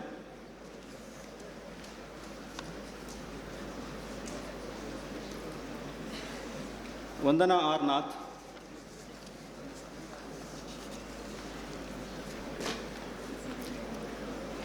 M.Tech in Remote Sensing and Geographic Information System, Bosale Rahul Ananda.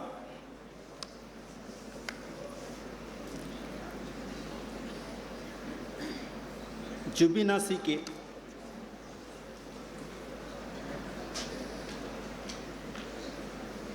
M. Gopika.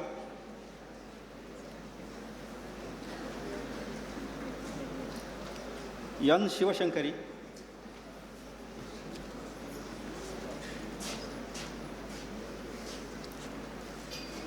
Prabhashini Mohapatra.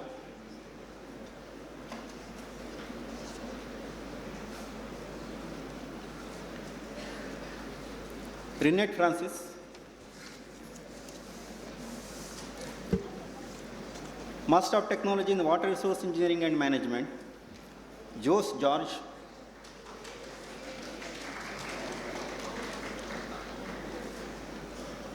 K. Niyant Kumar,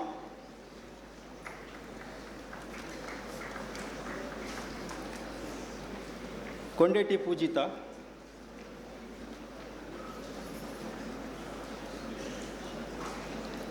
Pedinti Satish,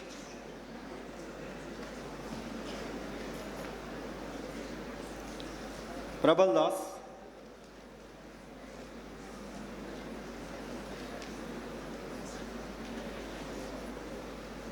Sabbi Vinita Surya,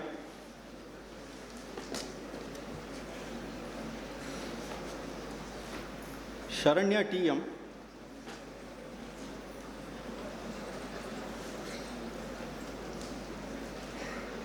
Shruti D. Shivan,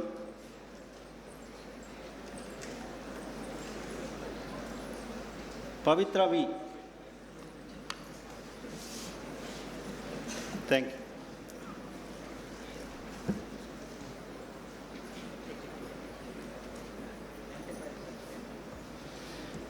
Madam Chairperson, I have the honor of presenting the following candidates for the award of M.Tech by Research, M.Tech and B.Tech degrees offered by the Department of Chemical Engineering. First of M.Tech by Research, Shayan Bala.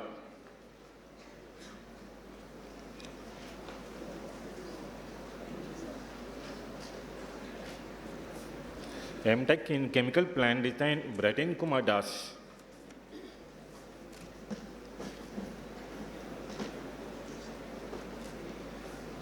Johanan Bibin Sabilon.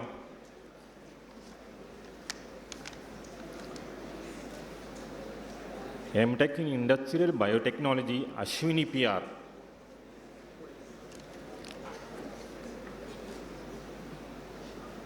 Deepak Kumar Tripathi.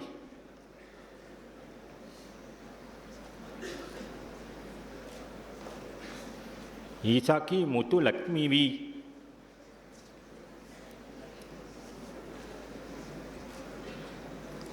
Jyoti Vanan E.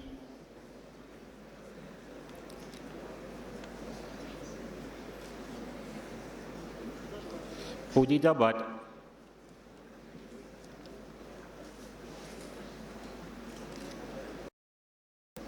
Ruplap Paras Sharat Kumar.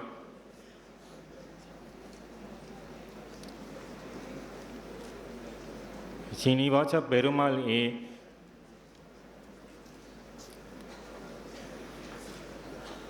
Shraddha Mundra.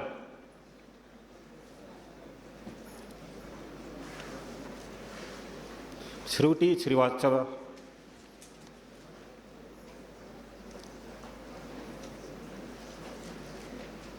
V. Jaya Saraswati.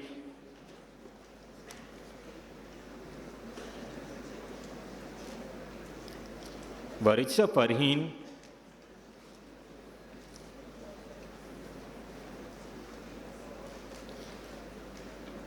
Vikram Vajantri.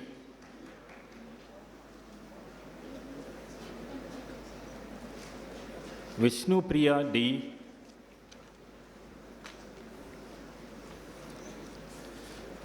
M.Tech in Industrial Pollution Control, Geetu J.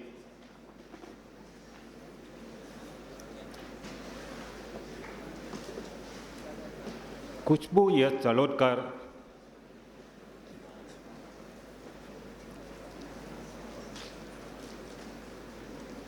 Mugada Sharat Kumar.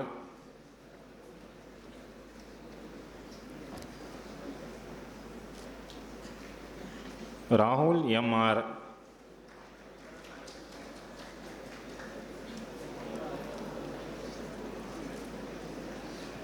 Yes, Lakshmi Priya.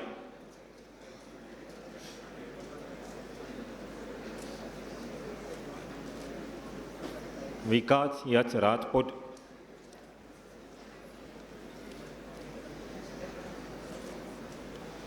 B.Tech in Chemical Engineering, Abha Gopan.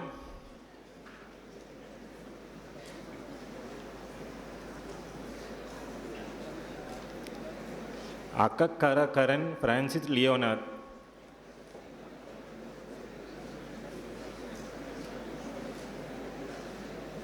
Anurag,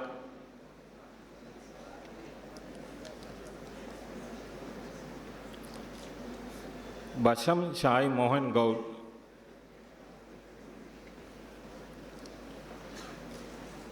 Shavi Chingal,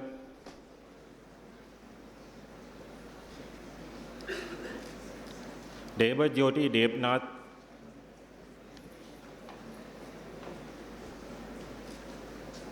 Danuj Arul,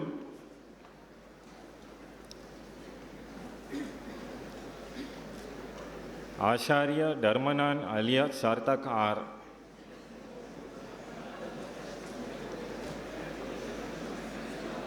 Dindukuti Rohit,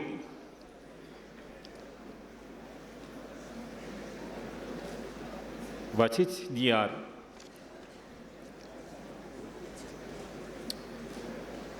Hemant J. Gadiyar,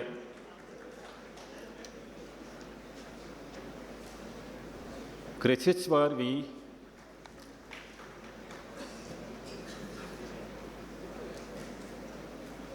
Krishnamurti R,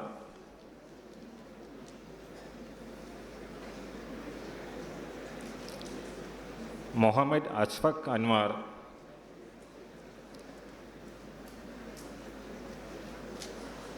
Nimisha Chaji Kunnatu,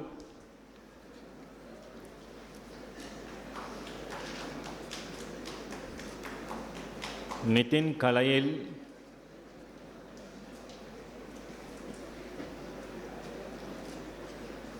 Rahul Sengupta,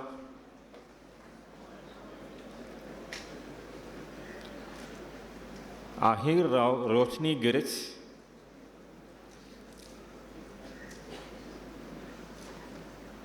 Yat Saubhagya,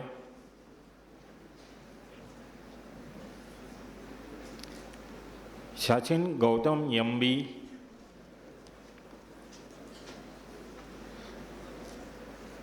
Sanjeevan Guruprasad Akshay,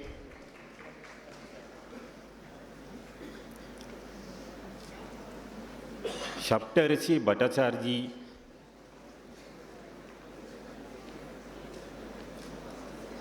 Sadapti Hazarika,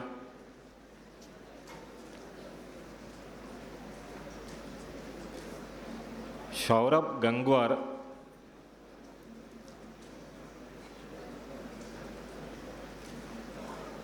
Siddhartha Sandilya,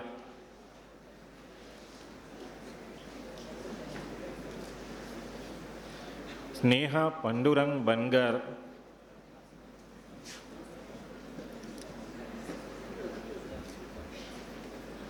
Shuhan Naik,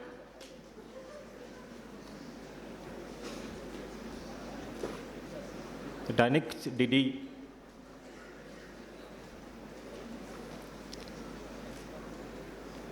Varun Shiva Subramaniam,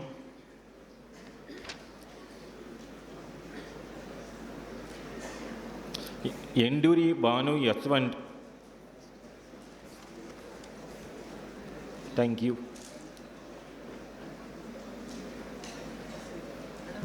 Madam Chairperson, I have the honor of presenting the following candidates for the award of M.Sc degree in chemistry. Panchami HR, Amal Shekharan UK,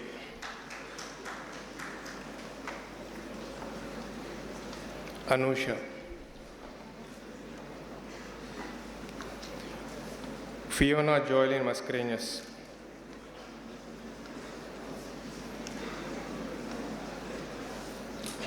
Jaya Krishna J,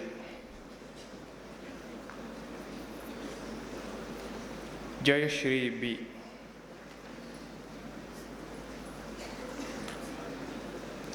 Jishma R,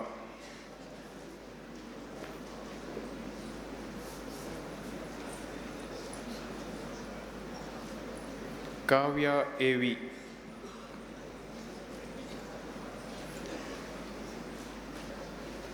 Megha Murali,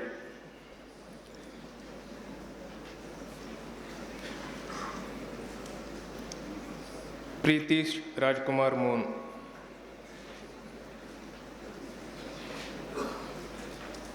Pushyaraga P.V.,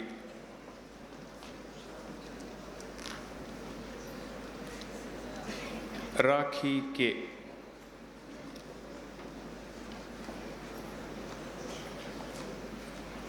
Rashmita.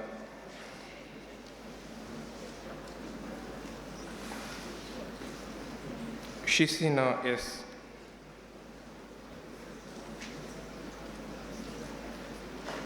Sukil Kumar C.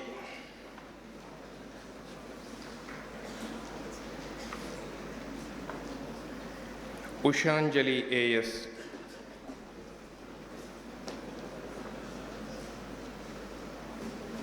Vijila Sukumaran P.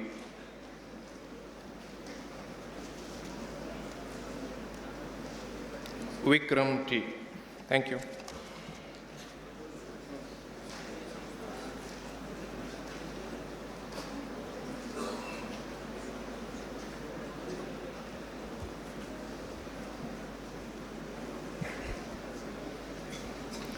Madam Chairperson, I have the honor of presenting the following candidates for the award of M.Tech by Research, M.Tech and B.Tech degrees offered by the Department of Civil Engineering.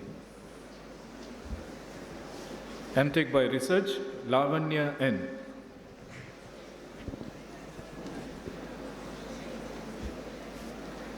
Saurabh M.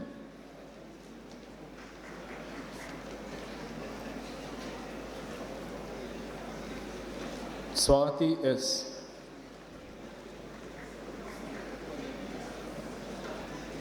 Aditya Tandri.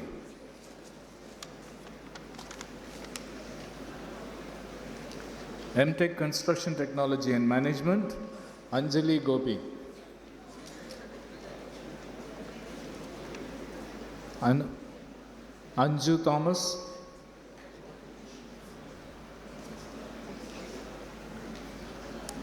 Arun Babu NM.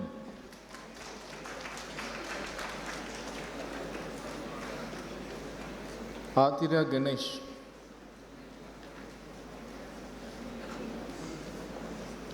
Obulesh.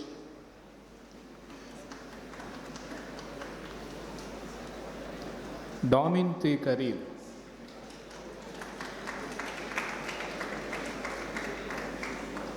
Gokul A.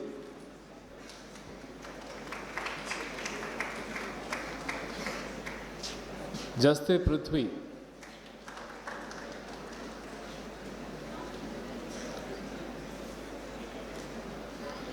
Mamda Thompson. Ninu Unnikrishnan.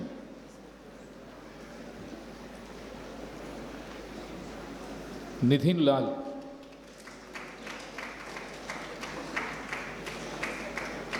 Nisar Sheikh.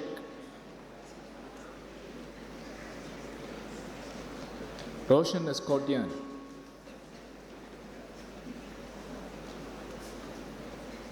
Shiji Pepi.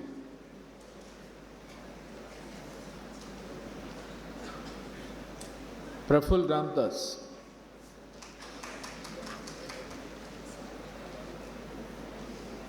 Akhil Agarwal.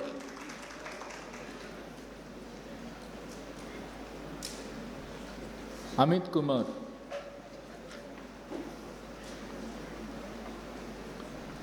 Arun L. Hegde.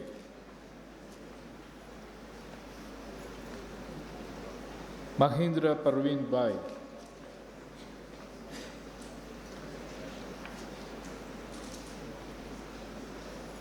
Dhruv Jain. Kaushik Bhattacharya.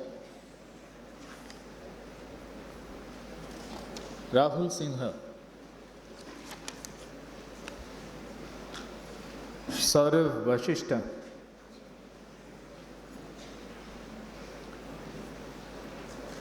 Sheikh Subhani. Asha Sompalli.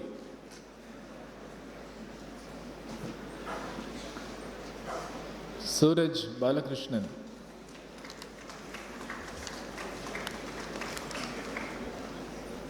M.Tech Environmental Engineering, Anju Parvati.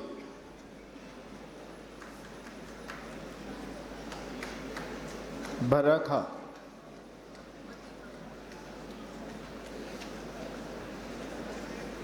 Preeti Deshpande.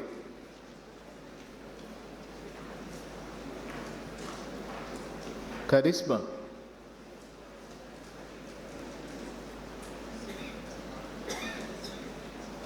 Gautami.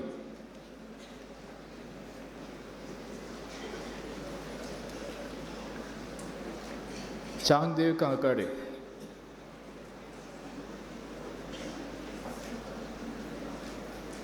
Rama Venkatesh.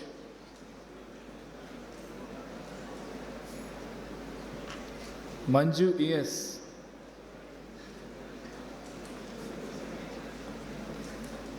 Mary Rose Jose.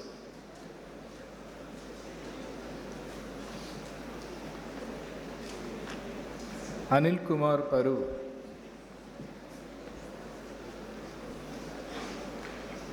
Pratyusha Chitale. Rishabh Raj. Sachin AP. Prashant Kumar Pavan.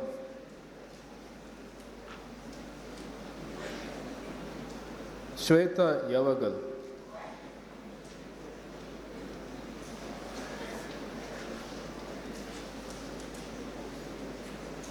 Shweta Sri Kumar.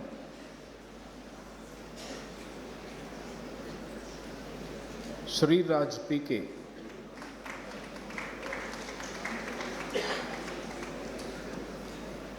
Surya Nair.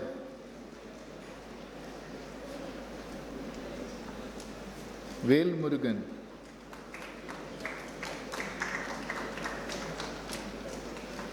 Biplav.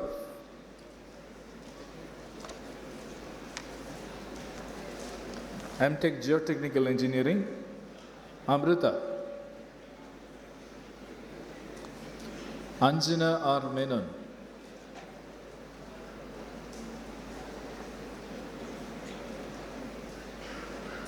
Divya Nath.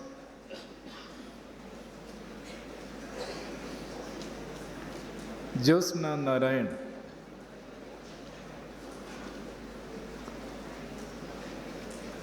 Mahima.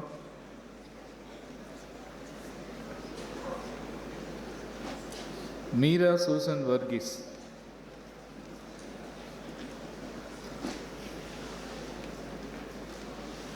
Ragini Krishna.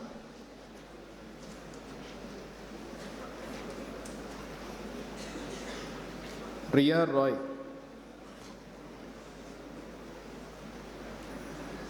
Sri Lakshmi MS. Surya.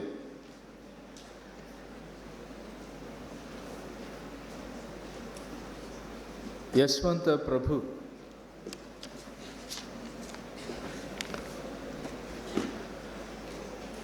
M.Tech by Structural Engineering, Afsal KP.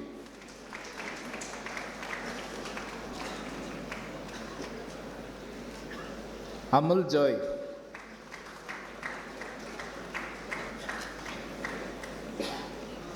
Ananda Padmanabhan.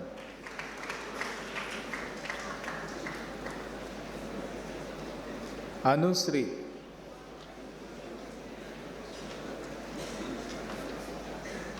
Archana Rajan.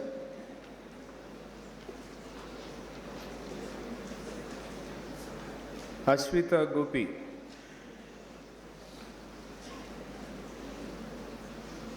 Bindya. Mahesh Babu Rao.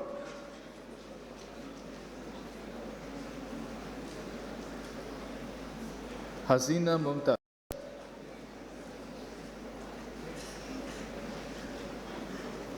Jishnu.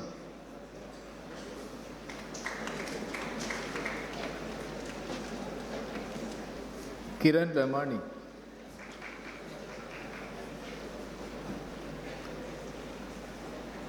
Manoj Kalyan.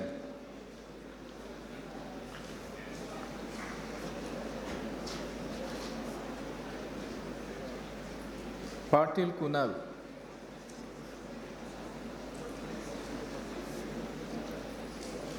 Pautra Manu.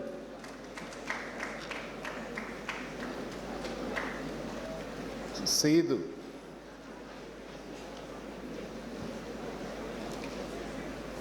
Smriti Sosan.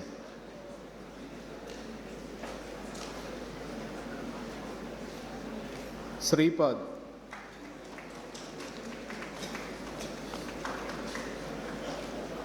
M.Tech by Transportation Engineering, Anushri Anand.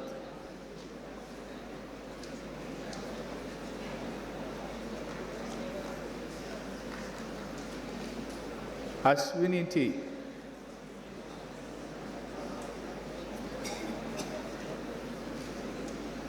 Deepta MS.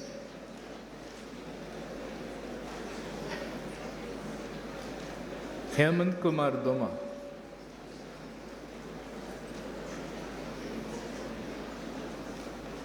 Mathu Babu Garapati.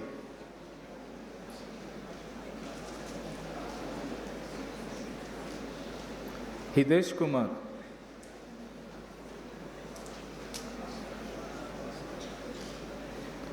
Kuchipudi Jayarao.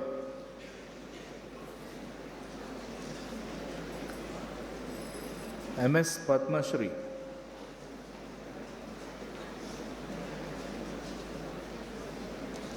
Prasida P.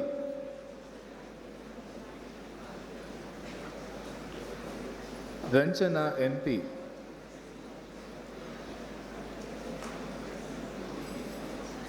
Sai Nivedita.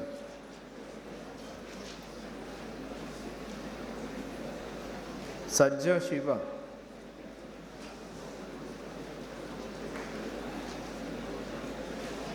Padma Tejasvi Sadagogam.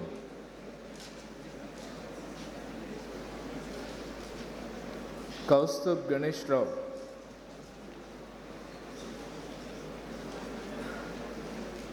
Sahana.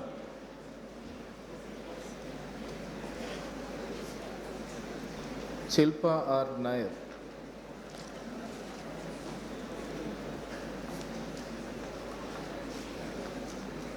Next comes B.Tech in Civil Engineering, Almas Parveen.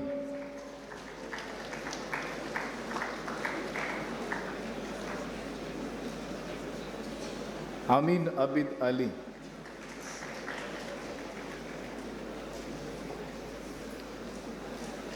Anas Abdul Rahman.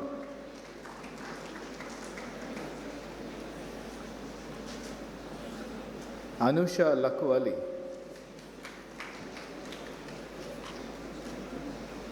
Arun Sharma.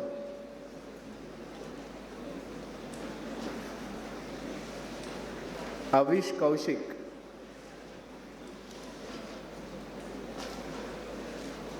Deepak P.S.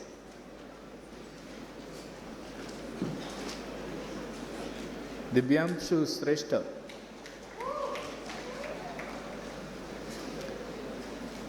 Bijoy Datta.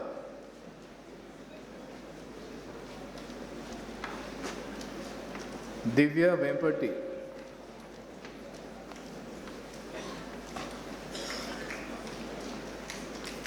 Gantham Srihude.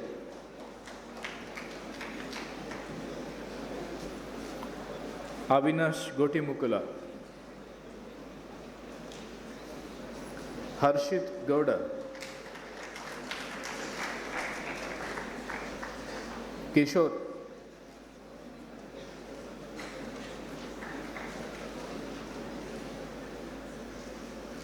Akshay Kumar Kungwal.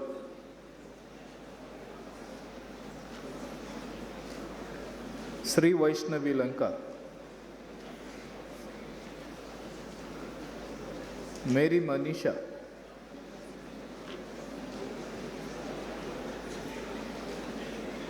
Neil Kevin Martis. Nikhil.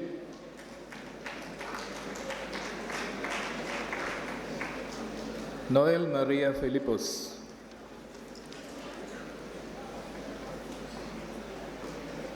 Adarsha Pongati.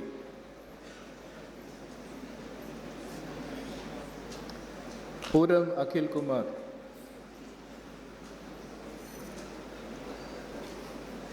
Harshita.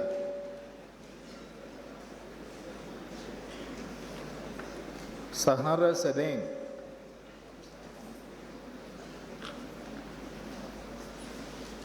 Sheikh Roshan Wali,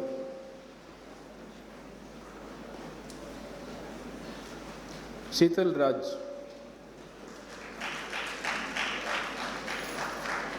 Shivani Sharma,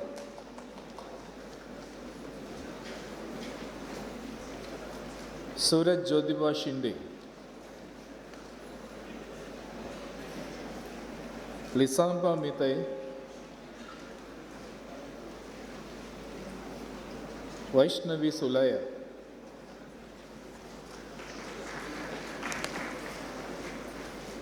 Varun, Vivek D,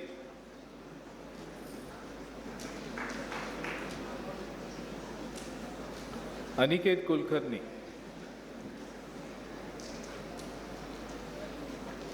D.S. Pramod,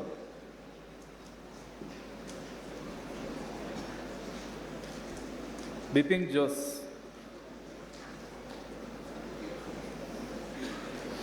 David Matthew Kochokan,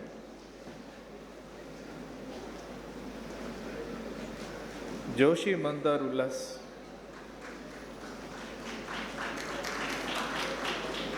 Kailas Mund,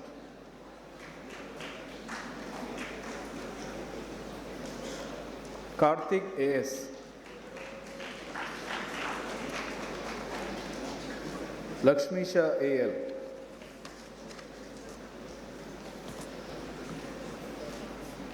Muhammad Swali,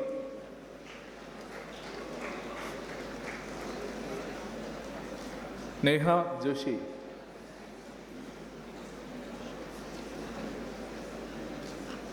Nithi Rao,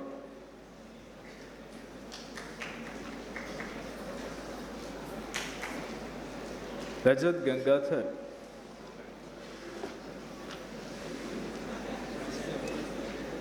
Rajwal,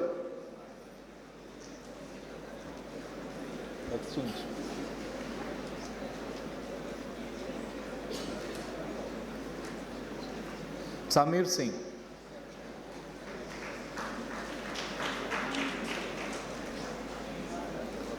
Shamil Usman,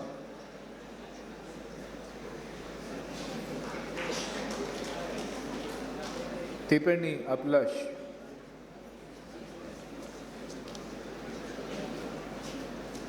Varun Kumar Singh.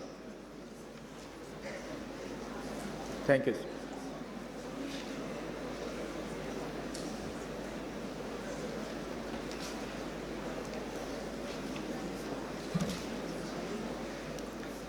Madam Chairperson, I have the honor of presenting the following candidates for the award of M.Tech and B.Tech degrees offered by the Department of Computer Science and Engineering. M.Tech in Computer Science and Engineering, Bhanupriya Sayal, Bibash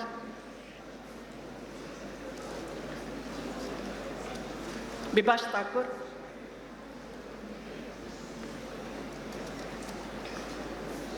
Shilpa Sudagar,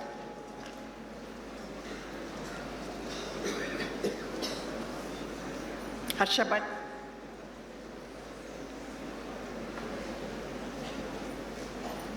Himansu,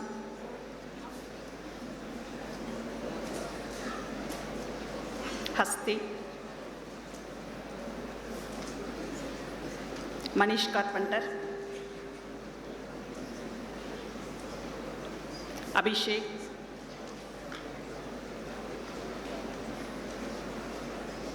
Samant,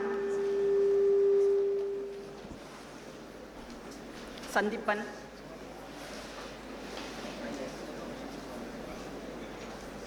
Shivani,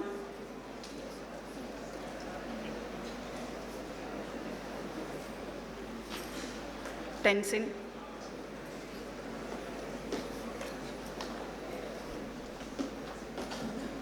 Vyas Virang, M.Tech in Information Security, Ashu Jain,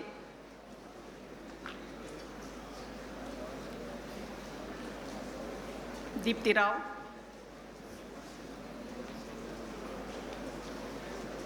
Himanshu Yadav, Karamveer, Lavish,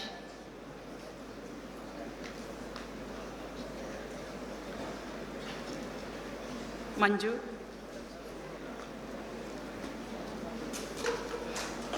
Nagendra Karan, Srihari Nayak,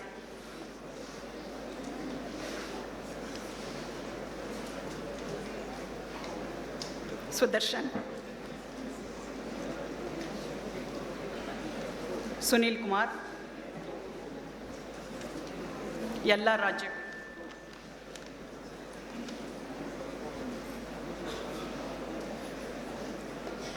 B.Tech in Computer Science and Engineering, Adeshwar Vijay Kumar,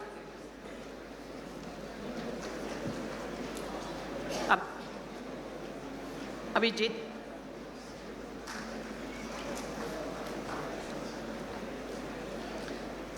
Abhishek, Abhishek Santakumar,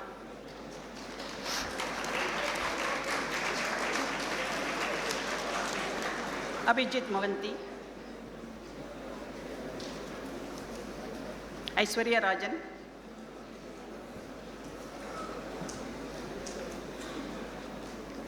Ananya, Ankit Tripathi,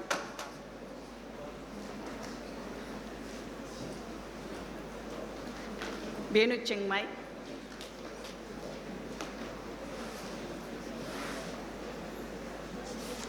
Bhagirat,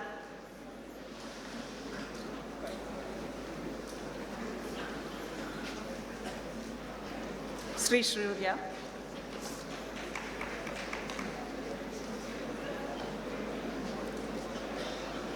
George Mundakkal,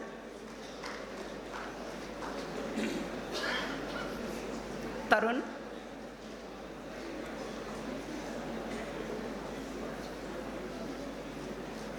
Hanumant,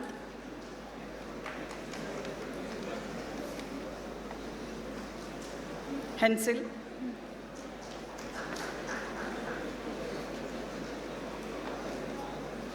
Jaydev Anup,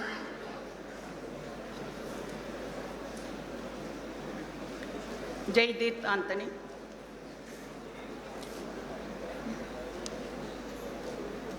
Jayasuriyan,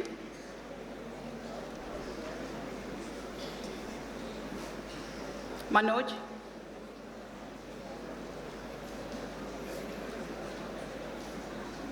Mukul Nagar,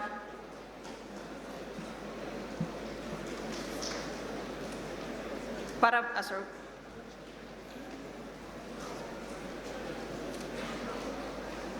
Prabhu Dayal,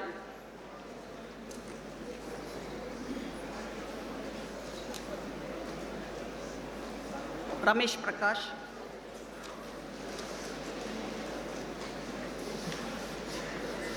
Rohit Rajiv,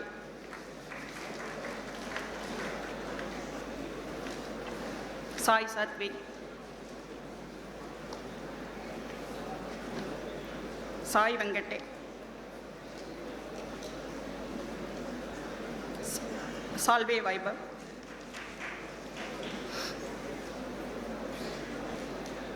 Shivani Gupta,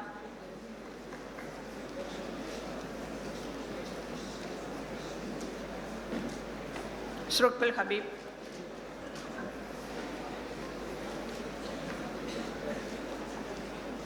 Smriti Jacob, Suchan,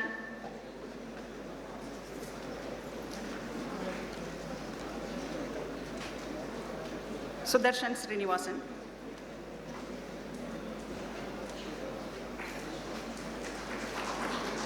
Shayad Muktaha,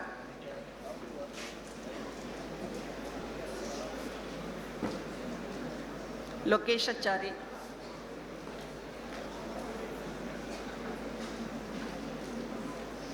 Tamish Shetty Venkat,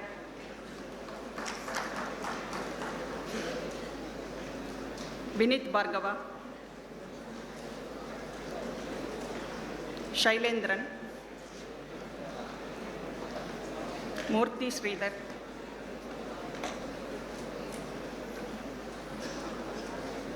Akanksha,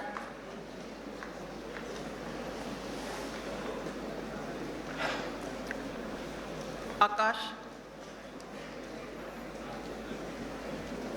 Anil Kumar,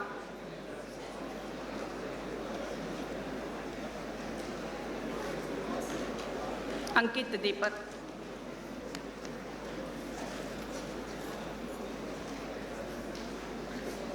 Pavan Srinivas, Dattaraj Varnekar,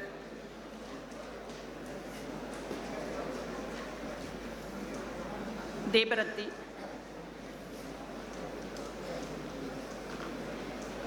Deepthi Rajagopal,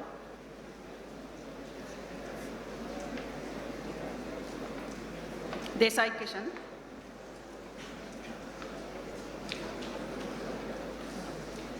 Varun Kumar,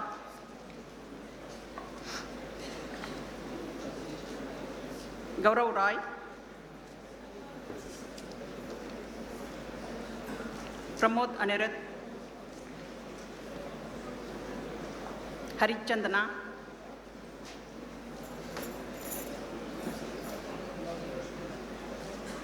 Harshita,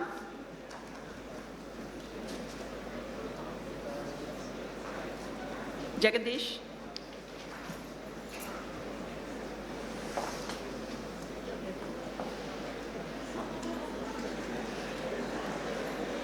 Karan Rakesh,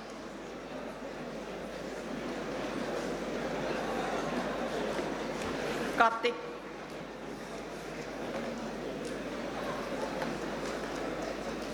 Kavya Shri,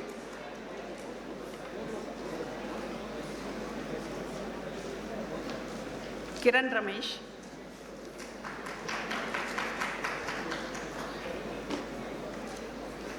Kiran S,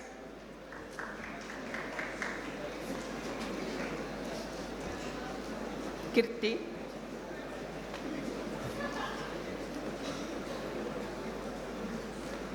Manisha,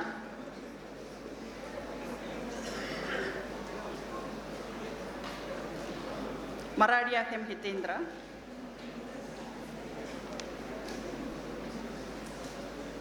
Naharjuna, Nihalyan,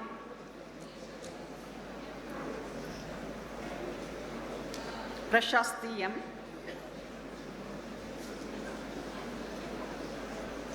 R. Surya,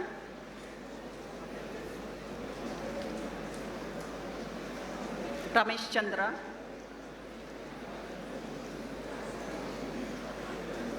Anamik,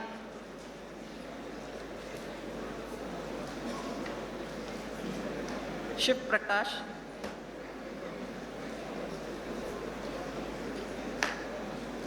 Srishti,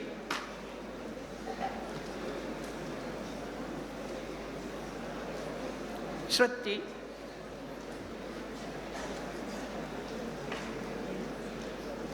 Simriti,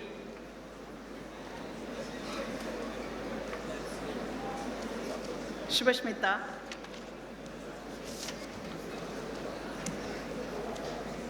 Wadi Raja,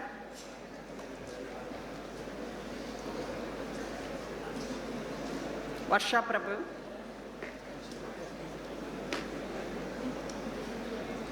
Visakha Yasar,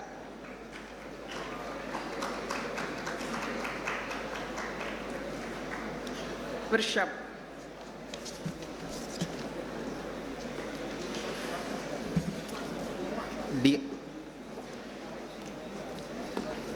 Dear Chairperson, I have the honor of presenting the following candidate for the award of M.Tech by Research, M.Tech, B.Tech and B.Tech degree offered by the Department of Electrical and Electronics Engineering. M.Tech by Research, Tina Johnson. M.Tech Power and Energy System, Asif Abdul, Siva Nayak, Deepak M,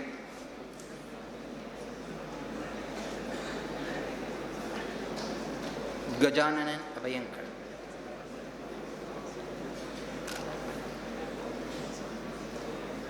Kere and with.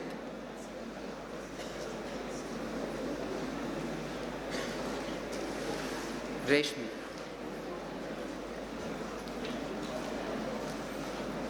Rupa Vispadev. Shiva Bihara. Shrikant Bhatt.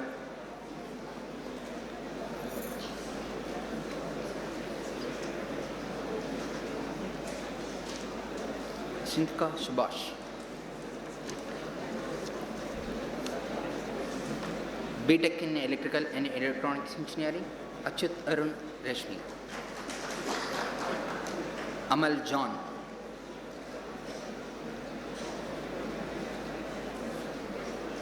Adint Shakha. Avinash Ashok.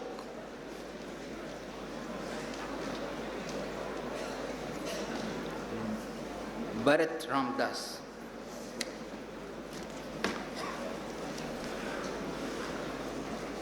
Hemant Kishore.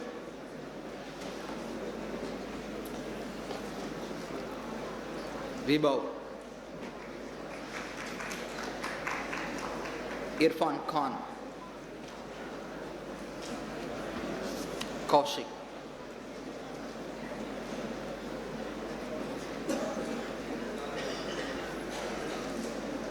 K. Nitish.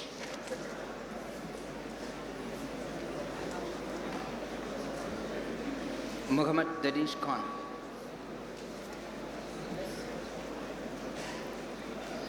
Prasant. Pratik Rajan.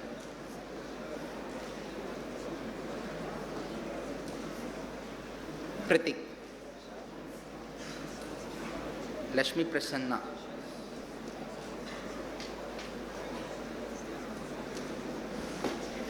Harshavardhana Reddy.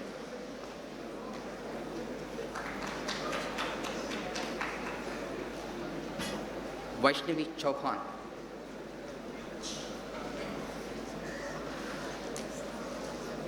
Varsha Raj.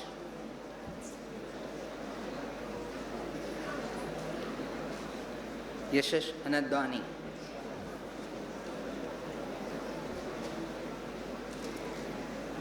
Alex Biswas.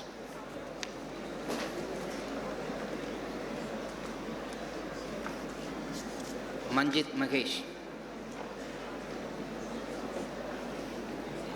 Aditya Satish.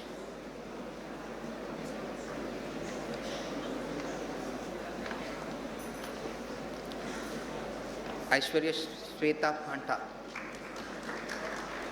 Aguf Navda. Ratan Chand.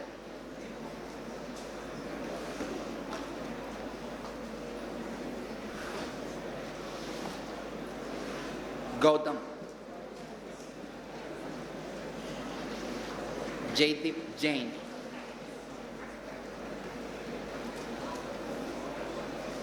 Rahul.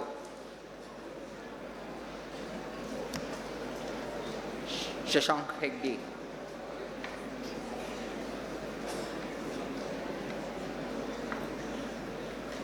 Nigharika. Nagna.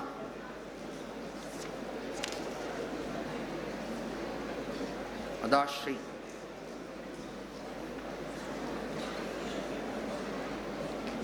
Nagesh.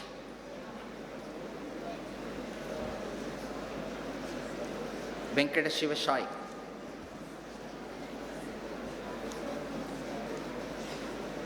Rahul Singh Goyal.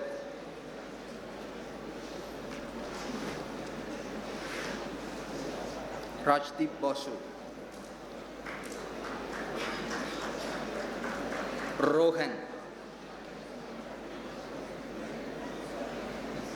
Samyukta Netra Pujari.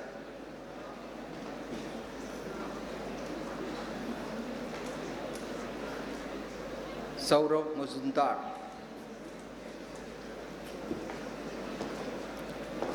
Sridhar Bhatt.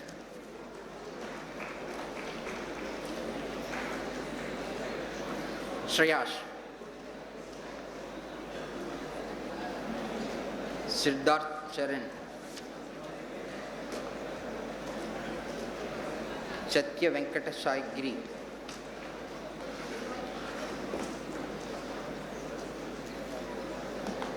Prabhan Pramod.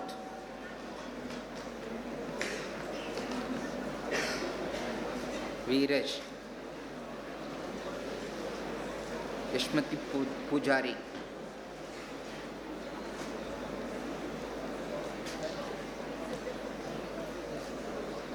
Anup Moon.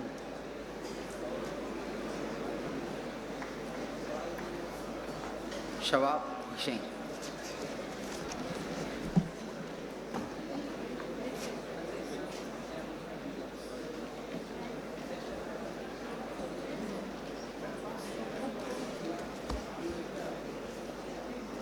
Madam Chairperson, I have the honor of presenting the following candidates for the award of M.Tech by Research, M.Tech and B.Tech degrees offered by the Department of Electronics and Communication Engineering. M.Tech Research, Saurabh Malpani.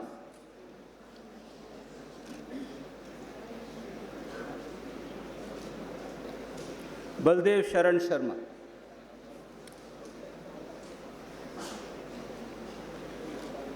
Ellison Vegas.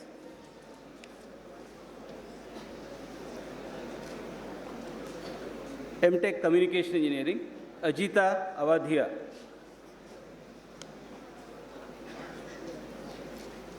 Ashwathi S.J.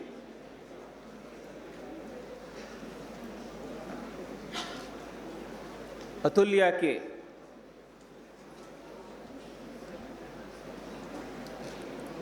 Aishwarya Vijay Mohan.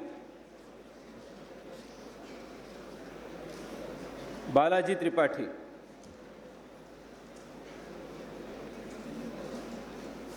Bhavangirkar Anil Kishan.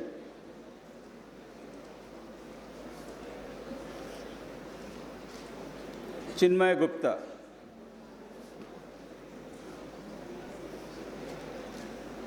Fazi Thaswin.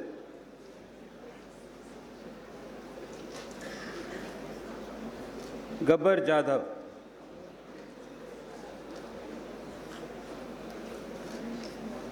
Imran Khan. Kuchipudi Ratna Prasad.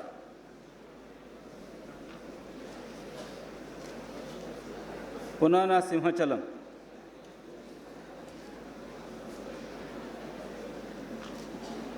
Devkar Shubhangi Bhagwan.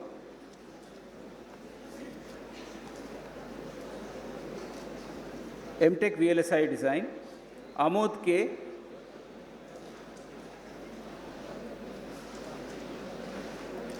Arjun S. Kumar.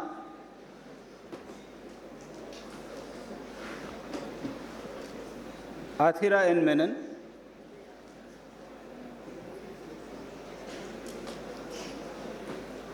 Dokula Ashok Kumar.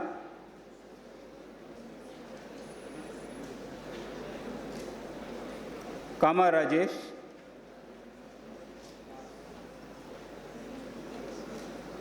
Kota Mahesh.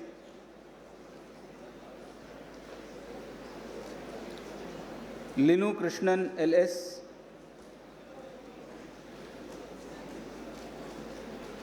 Penaganti Surya Ganesh. Kudi Mohan.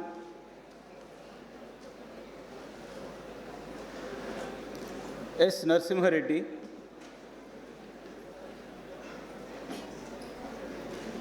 Siddharth Shankar Das.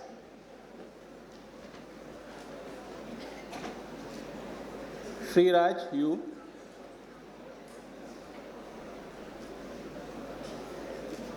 Vikas Bharadwaj.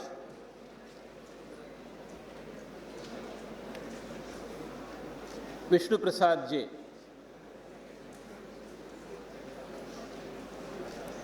B.Tech in Electronics and Communication Engineering, Abhijit Avasti.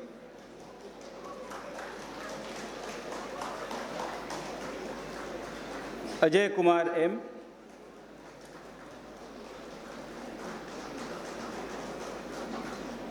Akhila Divakar.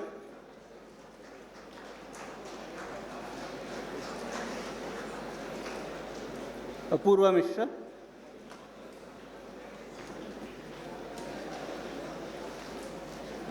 Ashwant Shri Kumar,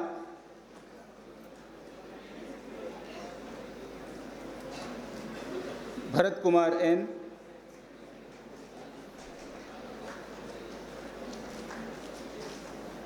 Bijin Beni, Chandrachud Murali, Devendra Kumar,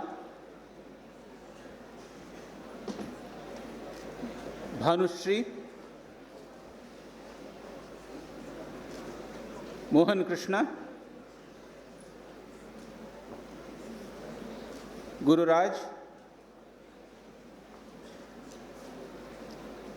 Hemant,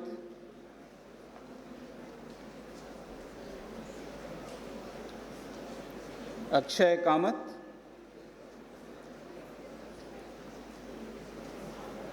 Rajesh Patil,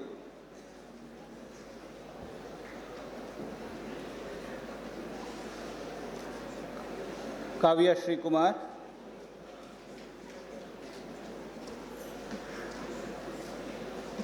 Kiran Kumar,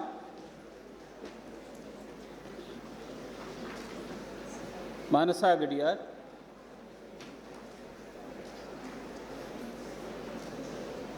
Prajwal,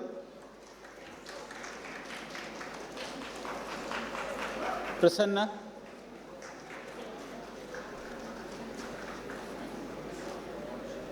Haricharan,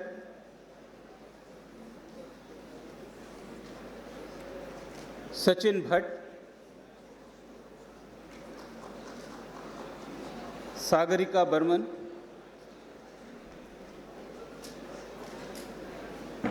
Sahan Alwa,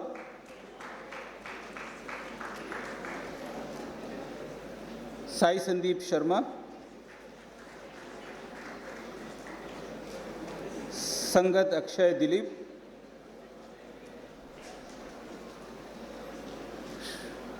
Shreyas Srihari,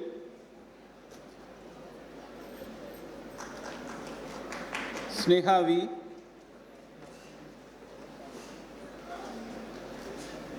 Shrikant,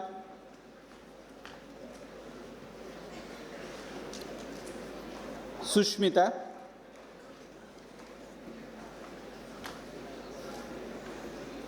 Karthik Samtani,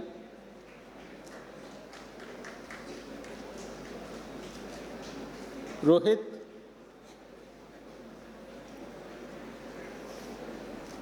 Sudha,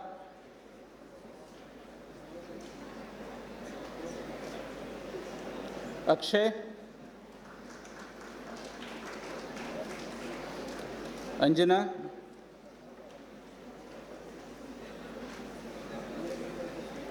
Sharat Chandra,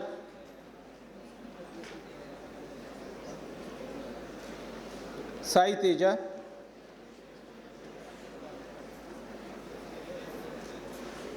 Shravya,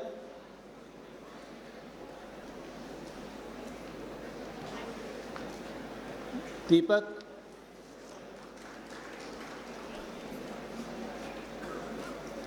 Dhanush,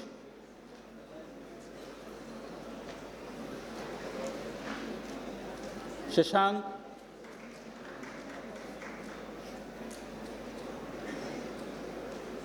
Mujahid Khan,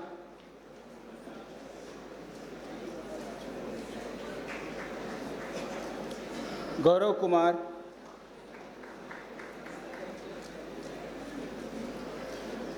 Neeraja,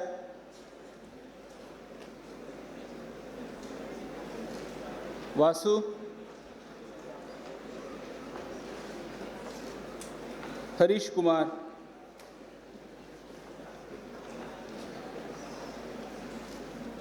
Naveen Kumar Reddy,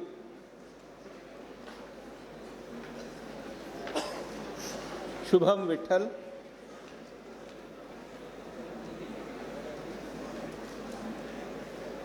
Mohammad Muzammil,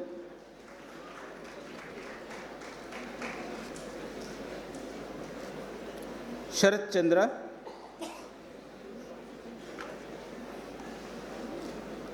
Chaitali,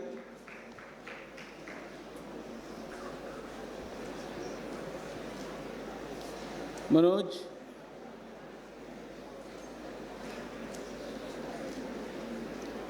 Manoj KP,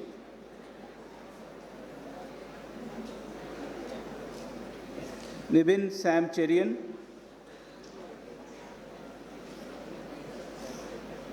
Nitin Holla,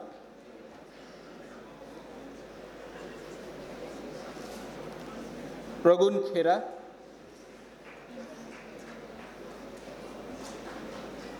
Praveen Kumar,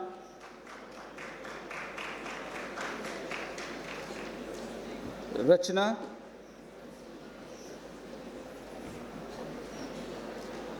Ramya,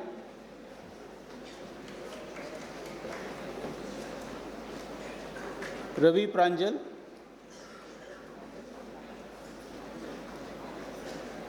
Rishabh,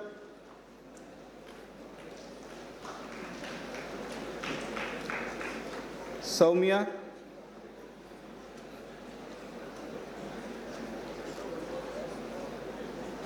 Sachin Suresh Upadhyay,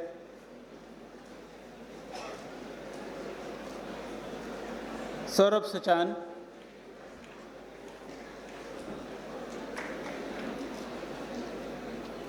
Sharat Kamath,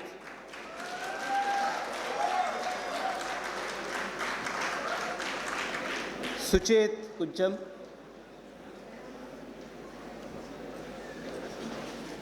Suraj BY,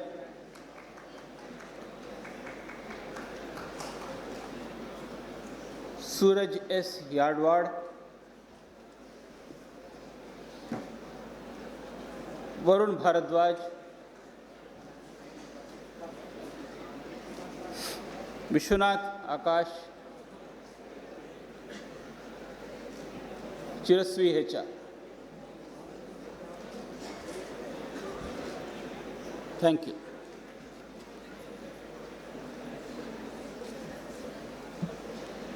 Madam Chairperson, I have the honor of presenting the following candidates for the award of M.Tech and B.Tech degrees offered by the Department of Information Technology.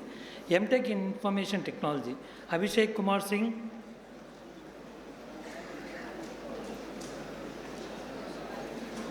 Aparna Saraswat,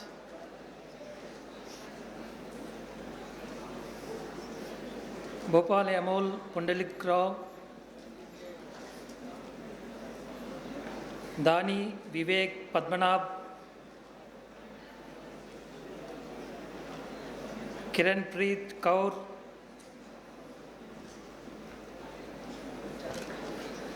Kumar Ganpati Nandan, Mayank Kumar,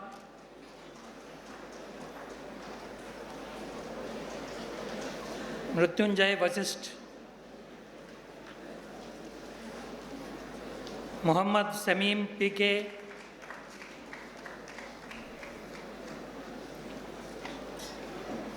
Banchare Pallavi Purushottam, Priya Suryavamshi, Vairat Sankalp Dinkar, B.Tech in Information Technology, Avinash Giri,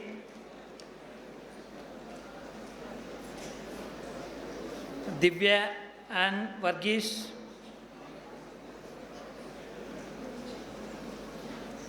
Sunku Bala Bharat,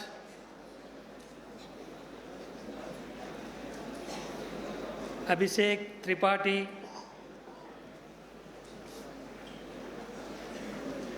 Abraham Gerard Sebastian,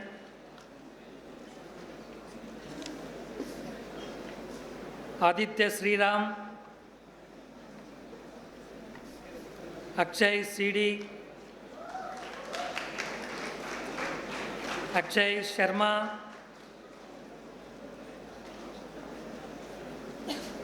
Abhishek Kumar Singh, Ashish Kumar Singh, Bibur Ranjan Sahu, Chetan R. Haritas,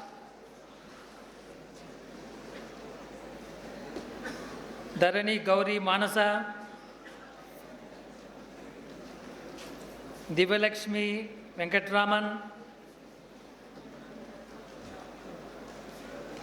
Gunjan Kotari,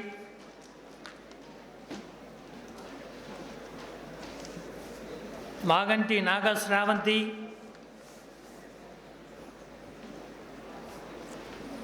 Manvi Jain, Meghana Gayatri Kotta, Muhammad Abdul Azim, Mudai Balram Nayak, Navita Singhal, Oja Visves,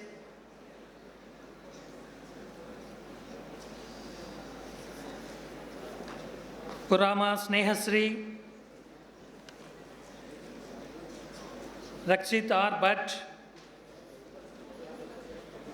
Rosni Chandran KV,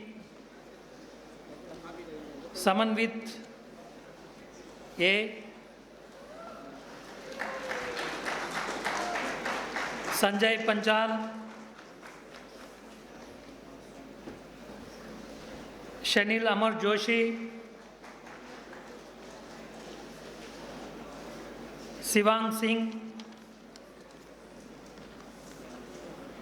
Sham BS, Sneha S, Sonal Vishwakarma, Sumit Srikant Nazare, Suryans D. Kumar, Vaishak K, Yashasvi Chaukikar, Avijit Shah,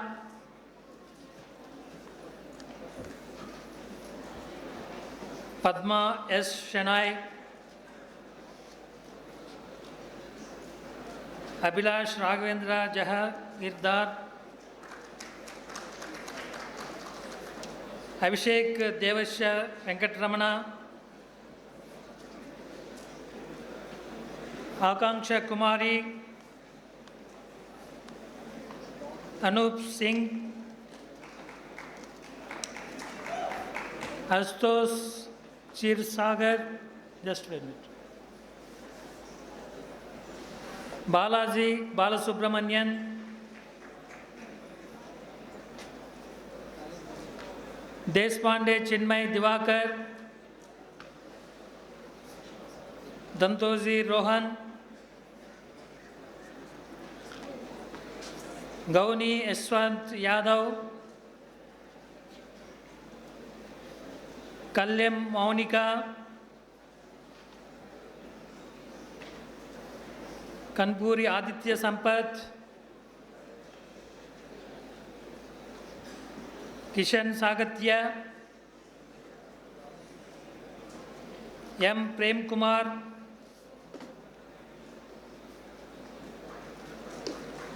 Manit Shetty, Meghana NP,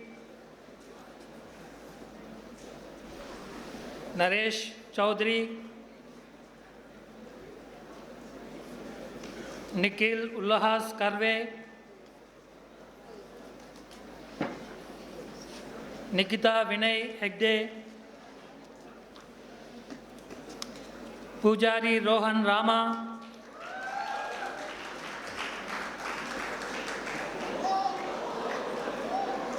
Pranav Konanur V, Praveen Kotre, Preeti Kumari, Raghavendra M. Dani,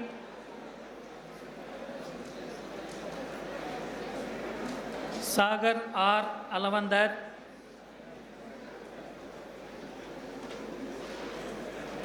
Sanapala Maunika, Sanjana S, Shreya Singh, Shruti Suresh Hegde, Sneha Malavadi, Sugandha Kumar Chaudhary,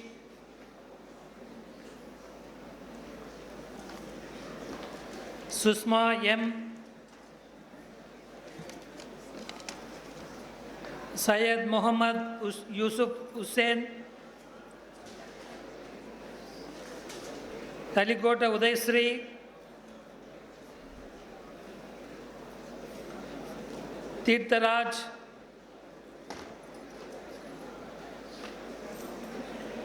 Tilak Raj,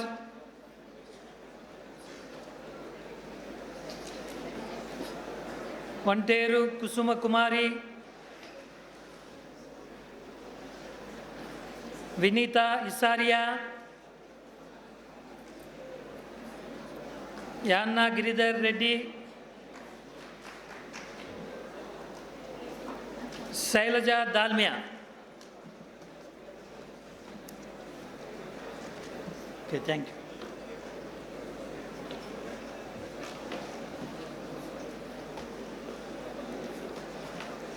Madam Chairperson, I have the honor of presenting the following candidates for the award of MCA and M.Tech degrees offered by the Department of Mathematical and Computational Sciences. Master of Computer Applications, Ankita Audi.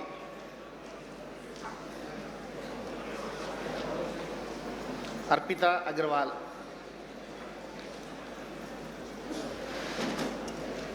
Binu Chaudhary.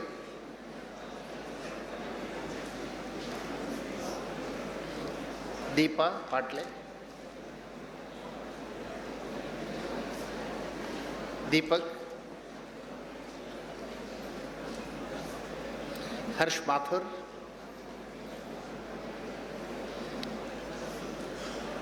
Rishikesh Shetty.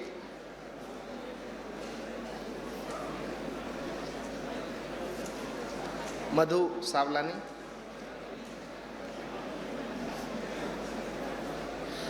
Mahak Maurya.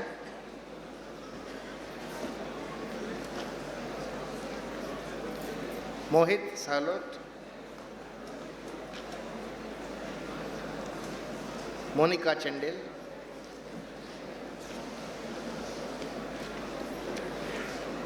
Naveen Jangid.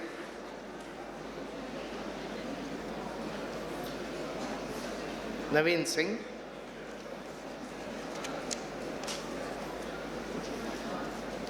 Neetu Rawat.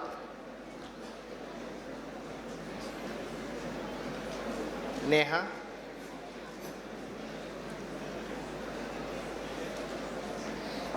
Nidhi Vora.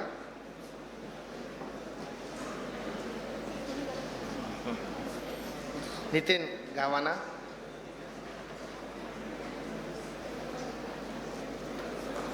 Pallavi Kumari.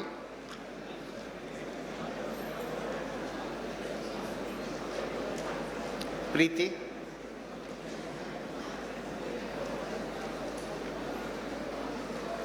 Priya Tiwari.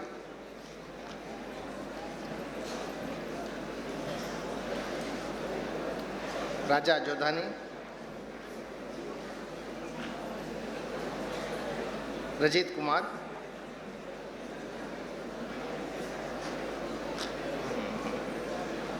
Randhir Kumar Gupta. Richa Singhal. Rishabh Jindal.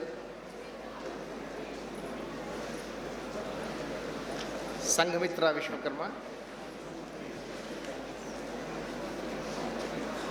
Savit S.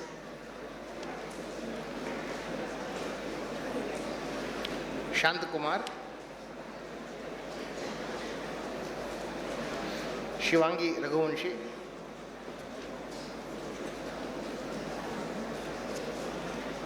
Sonali Nagaria.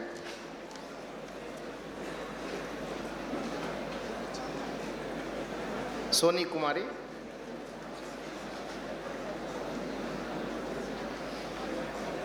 Sukhjinder Kaur,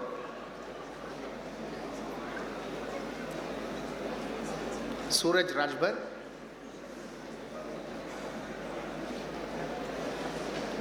Uday Sharma,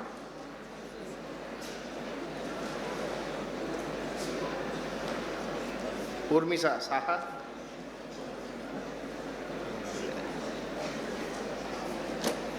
Vaibhav Vijay Vargiya,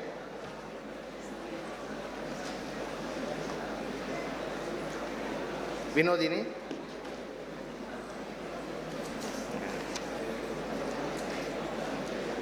Yamini Shakya.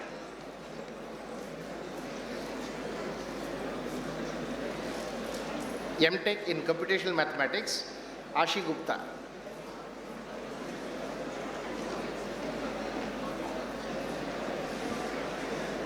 Aditya Bhogle.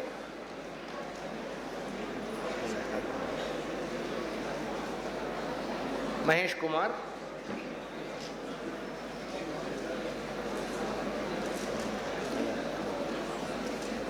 Mayuri Kartan.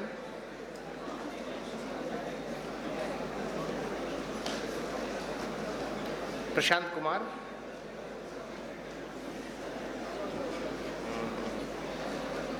Renu Mahato.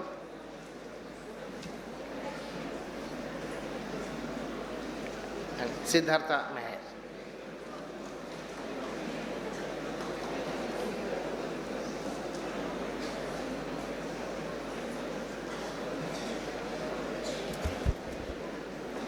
Madam Chairperson, I have the honor of presenting the following candidates for the award of M.Tech by Research, M.Tech and B.Tech degrees offered by the Department of Mechanical Engineering. M.Tech by Research by Design and Precision, N. Srinivasa, Hankit, Sushant, Parmi Jagadish, M.Tech by Mechatronics, T. Narendra Reddy, Doddabasappa Marble, Research Manufacturing, Arun Kumar S. So M.Tech by Research Thermal Engineering, Ayodhya Archit Srinivas Acharya,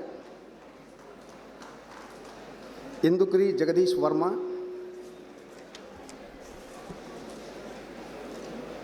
M.Tech in Design and Precision Engineering, Abhishek Kumar, Ganesh,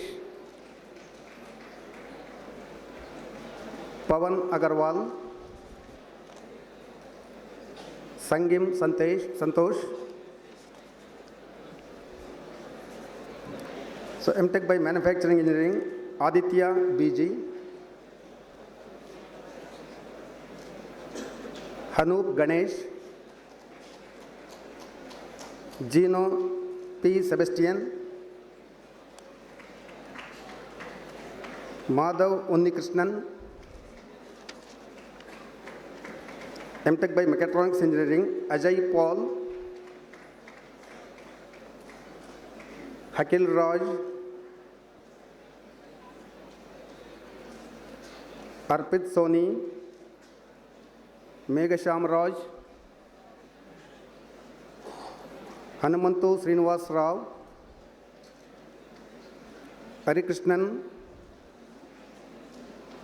Muhammad Minaz Falaki PM, Prashant, Rahul, Satyendra Tiwari,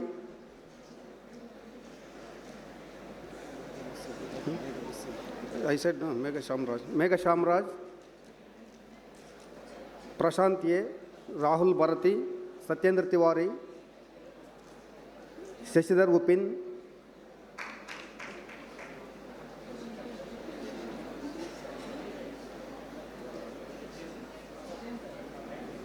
Satyendra Tiwari,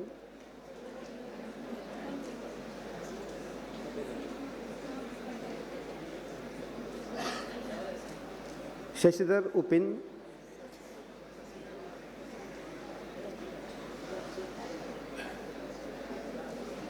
Vishnu Raj,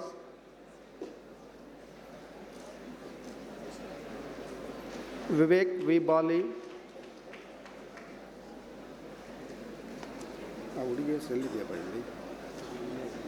Megha Shamraj,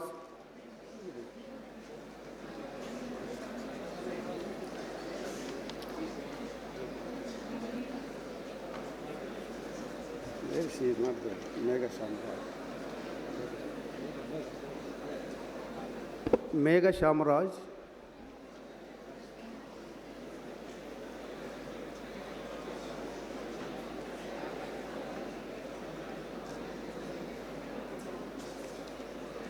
Thermal Engineering, Alvin Johnson,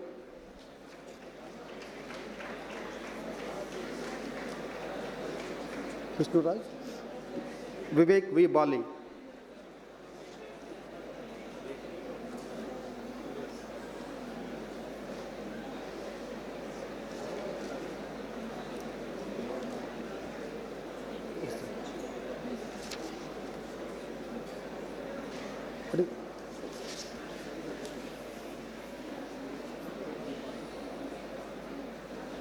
Thermal Engineering, Albin Johnson, Balaji S, Roshin Mohan,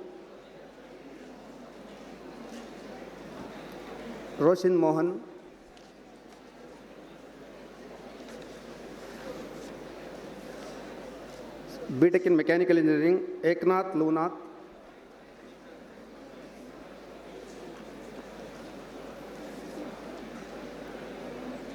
G. Dilip, Sushil Kumar Yadav, Santosh Kumar,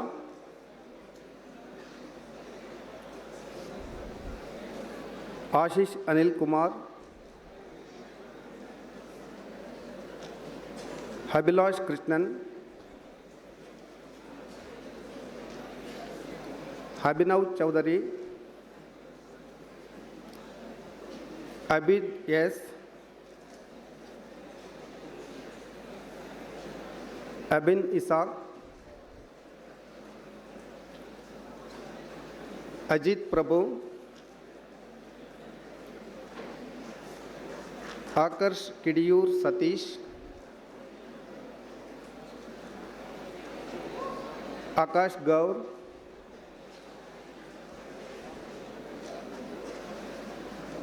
Akshay L,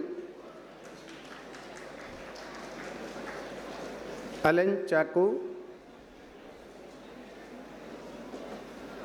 Ankit Singh,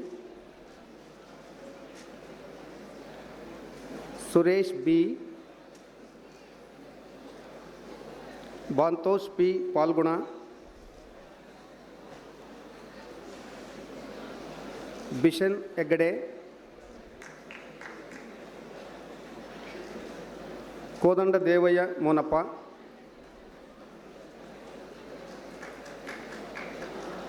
Samayak Sachidanand,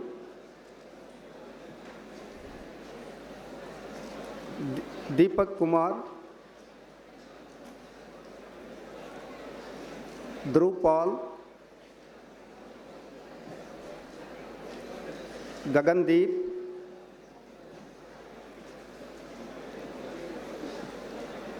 Naveen,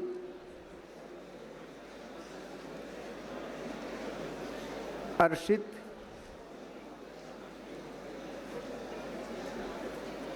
Harishankar S, Isaac Jacob,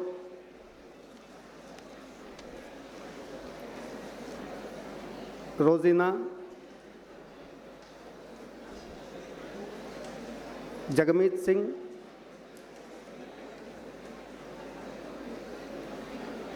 Mahalakshmi Naidu,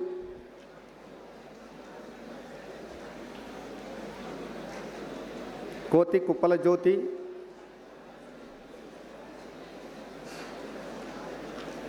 Narendra, Mithilesh M. Bhatt, Nikhil Jayant,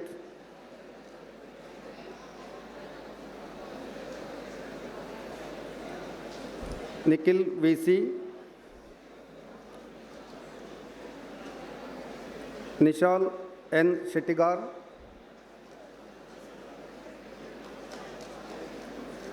Nitish K. Gnani,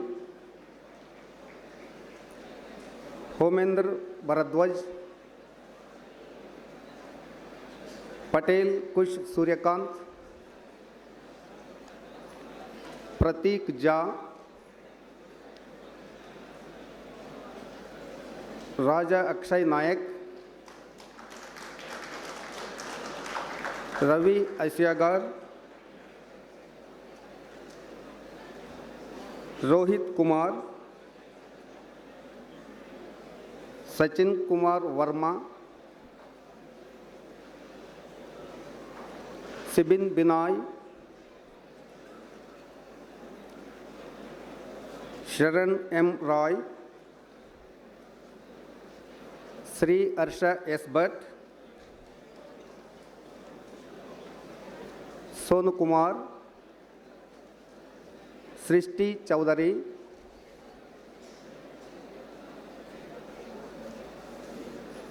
V. Rajashekar, Vasant Kumara,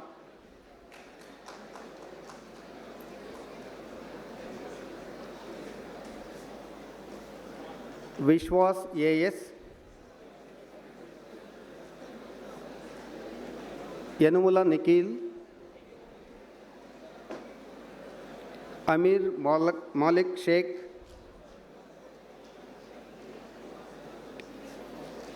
Ashwin Kumar G.V., Abdul Nafid, Ahmad Ziyad Nazir Kuti, Akshay YG, Akshay BL, Ame S. Kulakarni,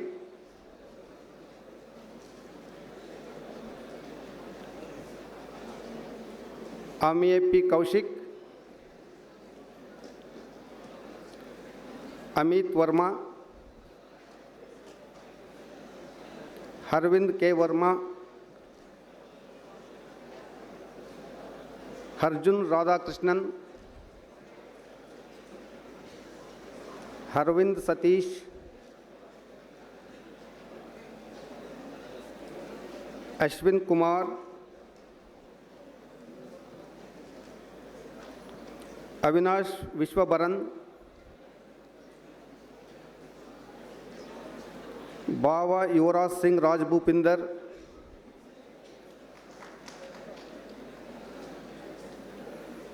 Darla Manisai Kamal, Dayanand Anumappa Kori, Manisurya Teja, Joshi Amey Sanjay, Jubin,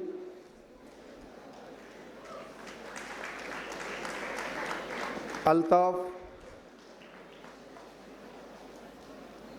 K. Manoj,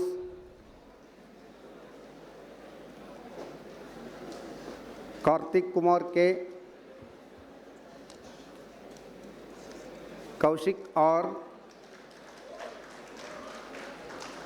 Maniya Pratik, Parth Boy, N. Kirti Selvan, Nikhil Telgavi, P. Pratham,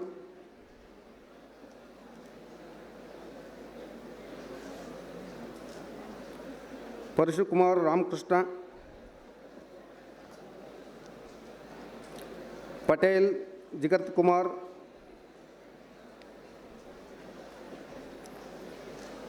Puneet S, Razi Anif, Sinde Rajat Raghunath, Sonu Kumar Das, Suprit Sudhir Deshpande, Suprit SB, Sutej P. Kulgod, Vishal Vincent Joseph, Vivek N. Alraz S. Sarwan.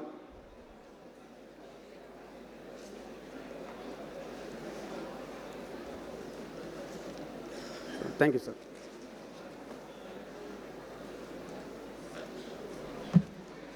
Madam Chairperson, I have the honor of presenting the following candidates for the award of M.Tech by Research, M.Tech and B.Tech degrees offered by the Department of Metallurgical and Materials Engineering.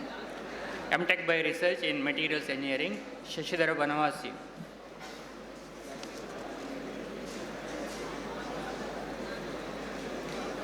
M.Tech in Materials Engineering, Akhil Bare.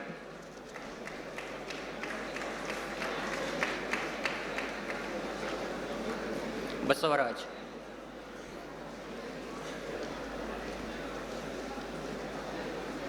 Bharat Kumar S.N.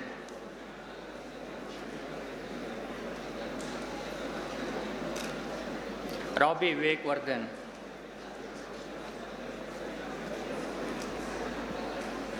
Rajesh K.R.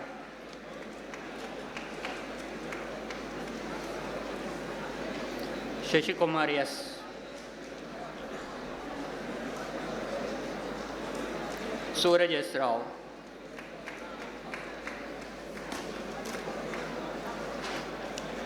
Sujit S.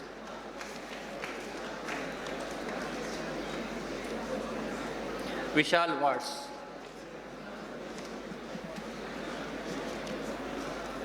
M.Tech in Nanotechnology, Ekbode Govind Srinivas.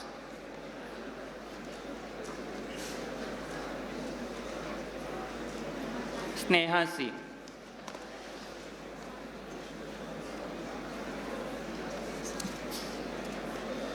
M.Tech in Process Metallurgy, Naveen Kumar.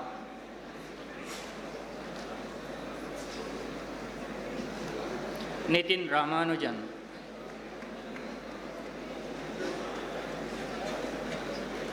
Vijay Prakash Singh.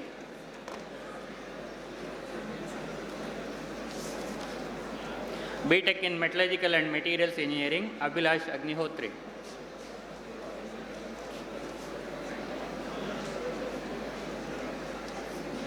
Aishwarya S.K.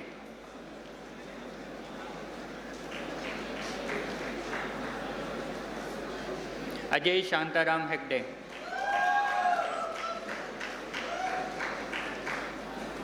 E. Hinduja.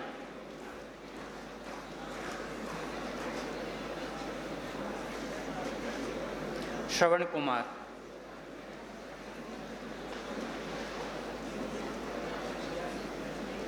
G. Meghana.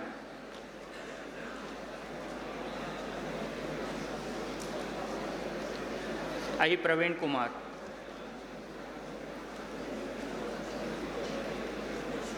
J. K. Rakshan Kumar. K. Avinash Rao.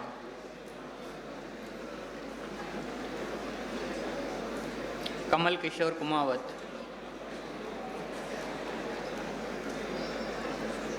Karthik Shreyas.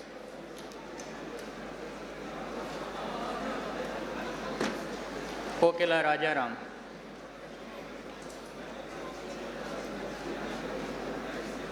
Kulkarni Ruturaj Rajendra.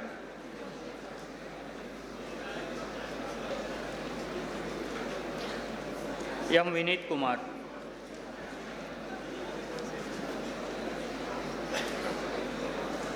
Manish Kumar.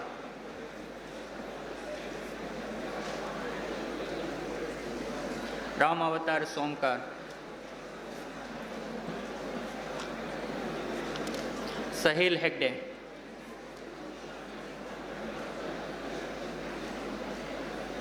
Siddharth Dhananjay,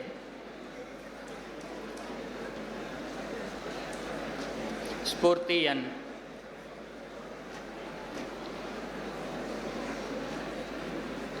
Thakur Ashish Kumar,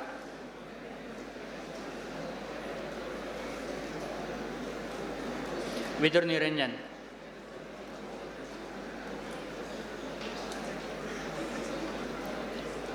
Vignesh M,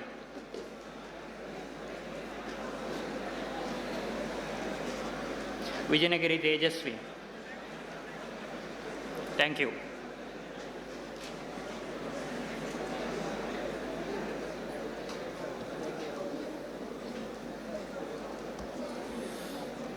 Madam Chairperson, I have the honor of presenting the following candidates for the award of M.Tech by Research and B.Tech degree in Mining Engineering. M.Tech by Research, Kandi Sandeep Reddy.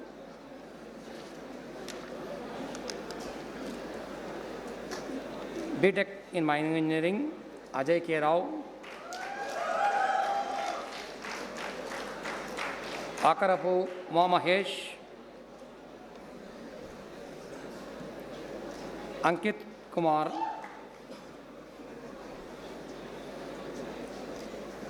Ankit 9. Deepak P. Durgam Avinash. G. Anudeep Kumar Reddy.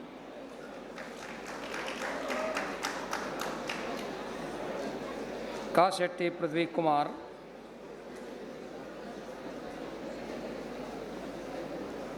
Nehal Sudeep.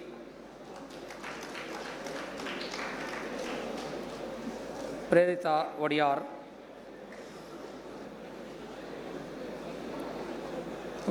Hussain Ramiz Saqib. Rathod Deepak.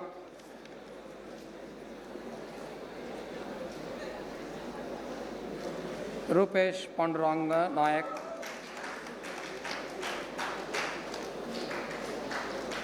Sahil Bora. Shashank S.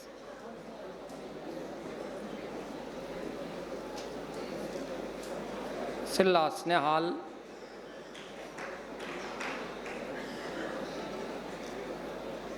Saurabh Ramesh Kembhavi.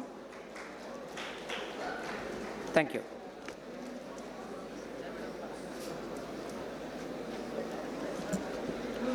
Madam Chairperson, I have the honor of presenting the following candidates for the award of M.Sc degree in physics. Abhishek M.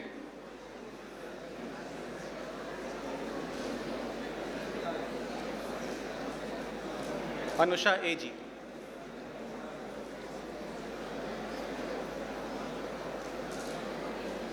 Baby Soya Saleh.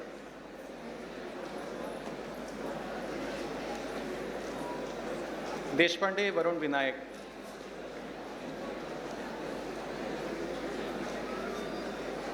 Iftikhar Ahmed.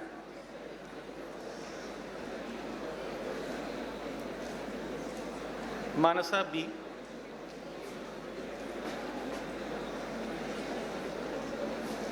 Megha Raju H.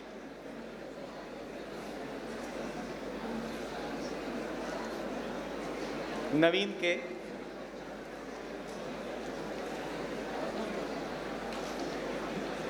Prajwal.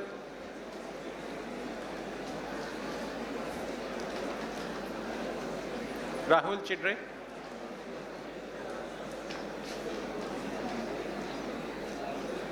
Revati B.S.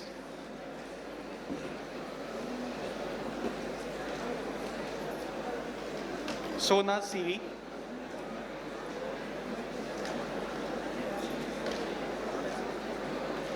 N. Umarani.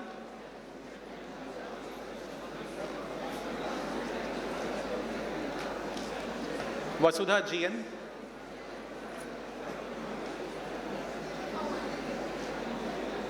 Veena C.P.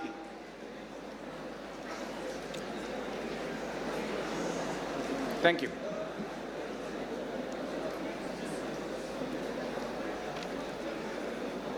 Madam Chairperson, I have the honor of presenting the following candidates for the award of MBA degree offered by the School of Management. Abhilash Bist, Abhishek,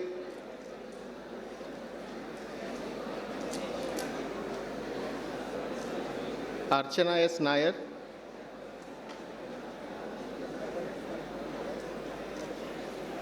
Ashwita R.K.,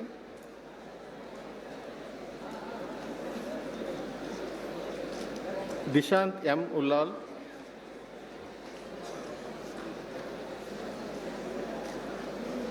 Ganesh Gopakumar, Pavitra K.M., R. Anita, Soumya Singh, Ushman Roshan P.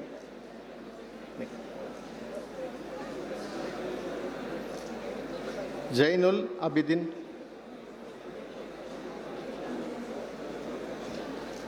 thank you.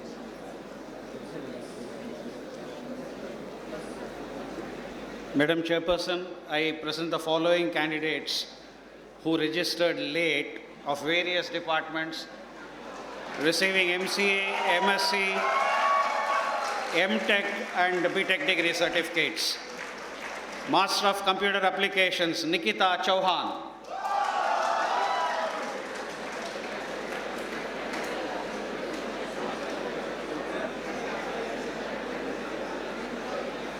Master of Science in Chemistry, Nasrat.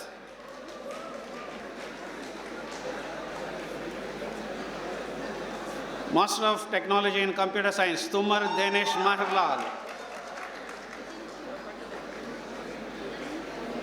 M.Tech in Mechatronics Engineering, Mukesh Yen.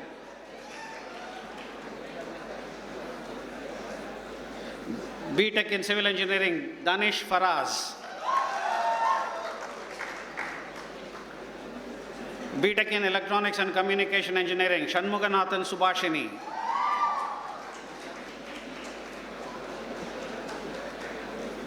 Sridhar Akela.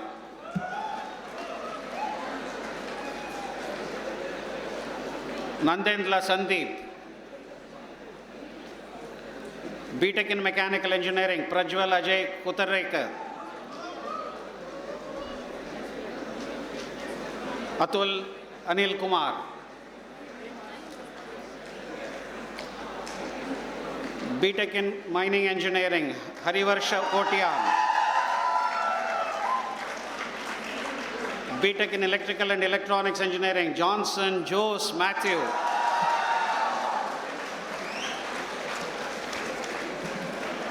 Thank you, sir.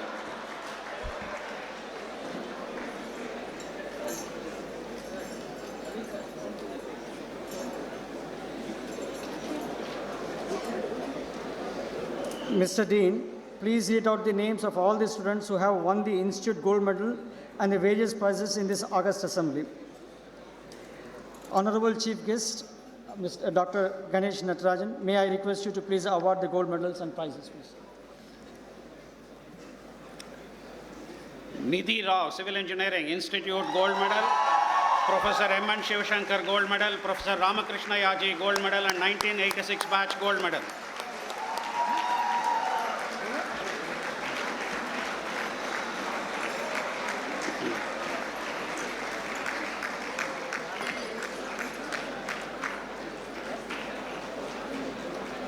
Manasa Gadiyar, Electronics and Communication Engineering, Institute Gold Medal and 1986 batch Gold Medal.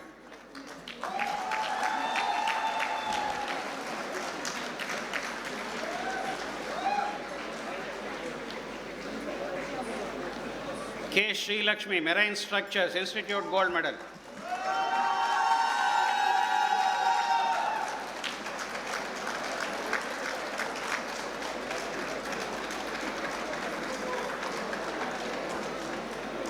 N. Shivashankari, Remote Sensing and Geographic Information System, Institute Gold Medal and Board Chairperson's Gold Medal.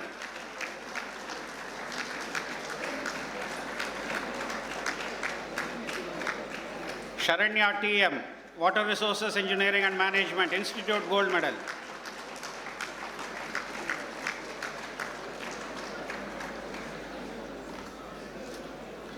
Johanan Bibin Sabilon, Chemical Plant Design, Institute Gold Medal.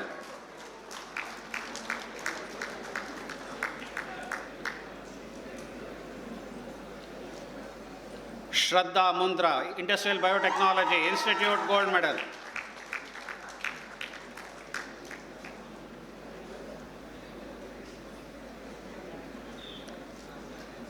Mugada Sarath Kumar, Industrial Pollution Control, Institute Gold Medal.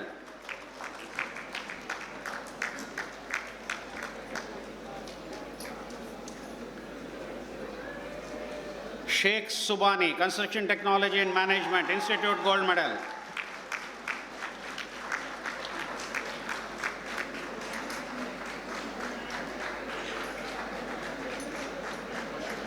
Kakde Shitija Changdev, Environmental Engineering, Institute Gold Medal.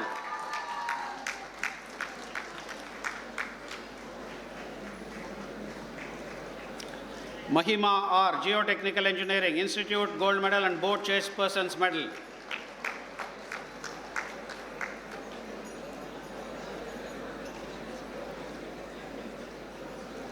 Surya EV, Geotechnical Engineering, Institute Gold Medal and Board Chairperson's Gold Medal.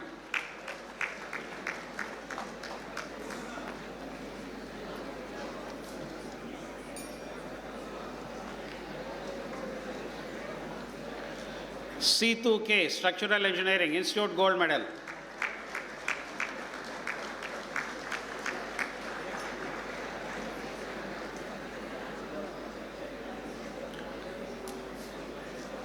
Anusri Anand, Transportation Engineering, Institute Gold Medal.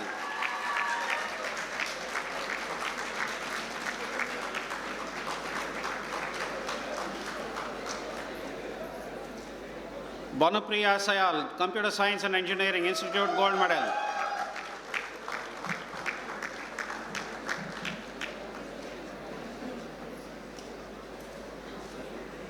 Lavish Kotari, Computer Science Engineering, Information Security, Institute Gold Medal.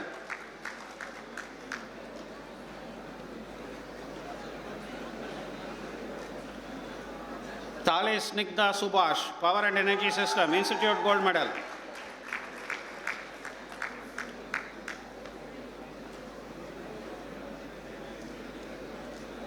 Aishwarya Vijay Mohan, Communication Engineering, Institute Gold Medal.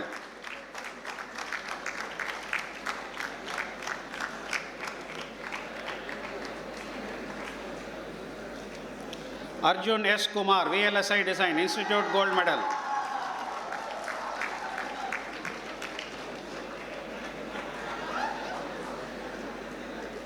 Dani Vivek Padmanabh, Information Technology, Institute Gold Medal.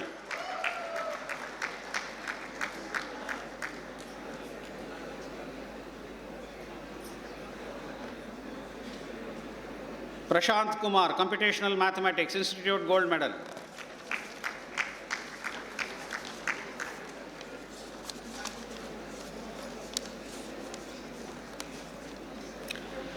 Anup Ganesh, Manufacturing Engineering, Institute Gold Medal.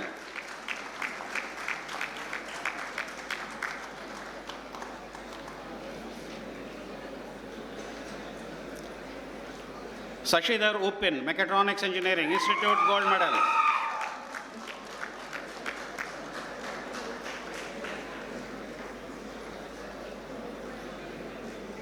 Balaji S. Thermal Engineering, Institute Gold Medal and Dr. B.S. Samaga Cash Award.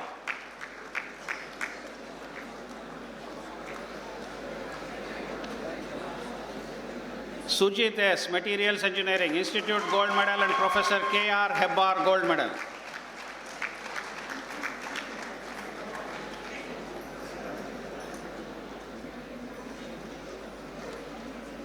Vijay Prakash Singh Parihar, Process Metallurgy, Institute Gold Medal and Mrs. Sarojini Pillai Gold Medal.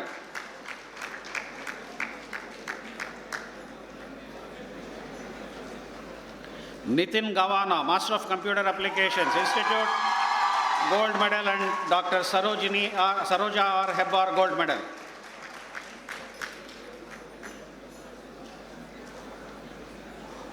Soumya Singh, Master of Business Administration, Institute Gold Medal and Board Chairperson's Gold Medal.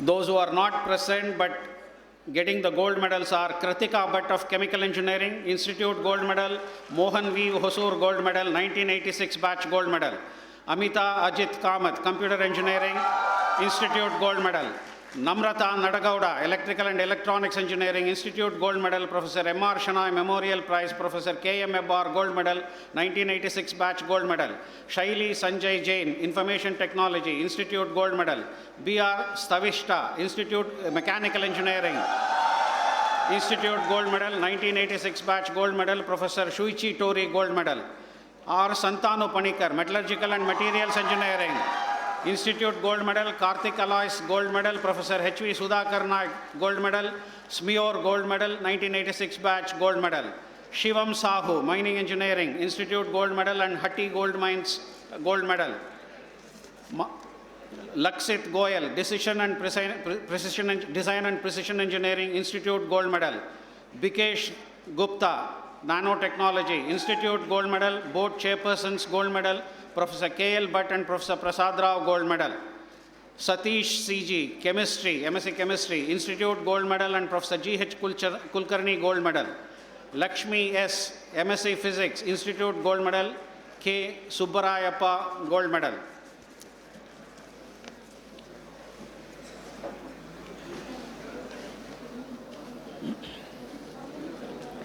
Graduates of the year, hearty congratulations to all of you.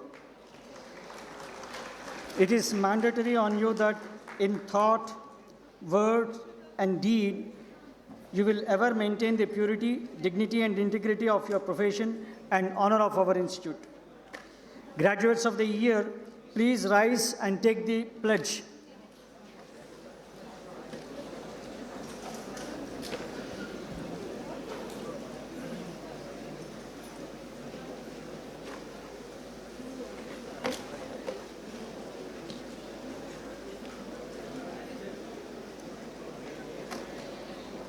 On this august occasion of receiving the degree,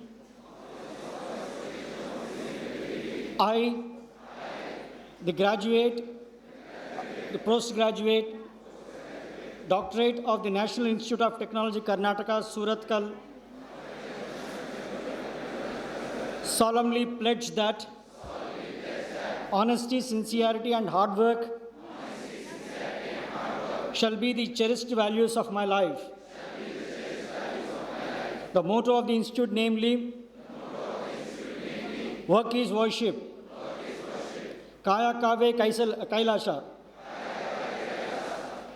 Tat Puja Karma Chakilam, shall be the guiding principle of my life. I shall endeavor to the best of my ability to be worthy of my institute and my profession. I shall always utilize my knowledge in the service of my motherland and humanity. I shall always place my country above, and may God help me.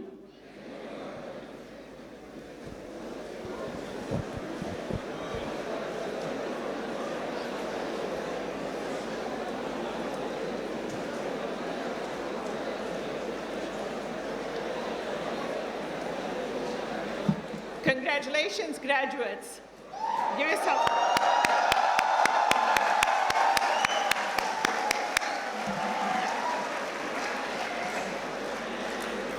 Okay, just a couple more minutes.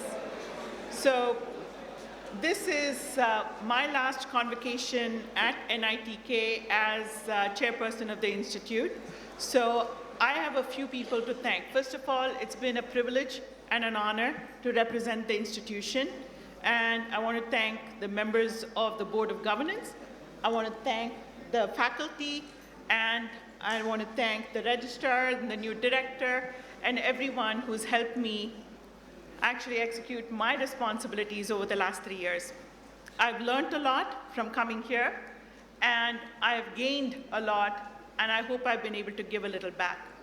I wouldn't be doing my job if I didn't thank my colleague, Anmol Natyal, who, even though I had the responsibility of chairperson, has been here and available to many people on the staff as well as the students over the last 3 years to help me discharge my duty as your chairperson. What I leave you with is, and I mentioned to some of the faculty and the students yesterday, I will leave here just as you leave here, feeling like an alum of NITK.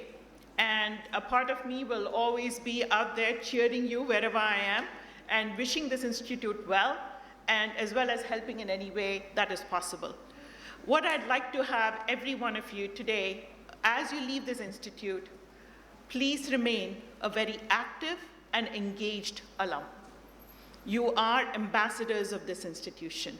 And you have, and I think Ganesh talked about this as well, leaving this institution with your degrees is a position of extraordinary privilege. And with privilege comes responsibility. And I know that tonight, you're not looking for responsibility, there'll be a lot of celebration. But as you leave Surathkal or wherever you go, be safe, be well, be good, and may your best dreams that you haven't even imagined, as Ganesh talked about, come true. God bless.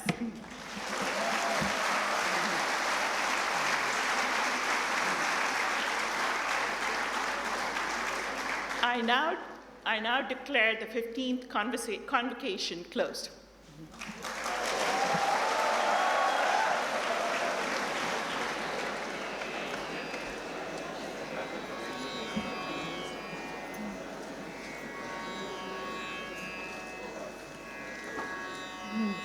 जनगण मन अधिनायक जय हे भारत भाग्य विधाता पंजाब सिंध गुजरात मराठा द्राविड उत्कल बंगा विंध्य हिमाचल यमुना गंगा उच्छल जलधि तरंगा तव शुभ नामे जागे तव शुभ आशीष मागे गाहे तव जय गाथा जनगण मंगलदायक जय हे भारत भाग्य विधाता जय हे जय हे जय हे जय जय जय जय हे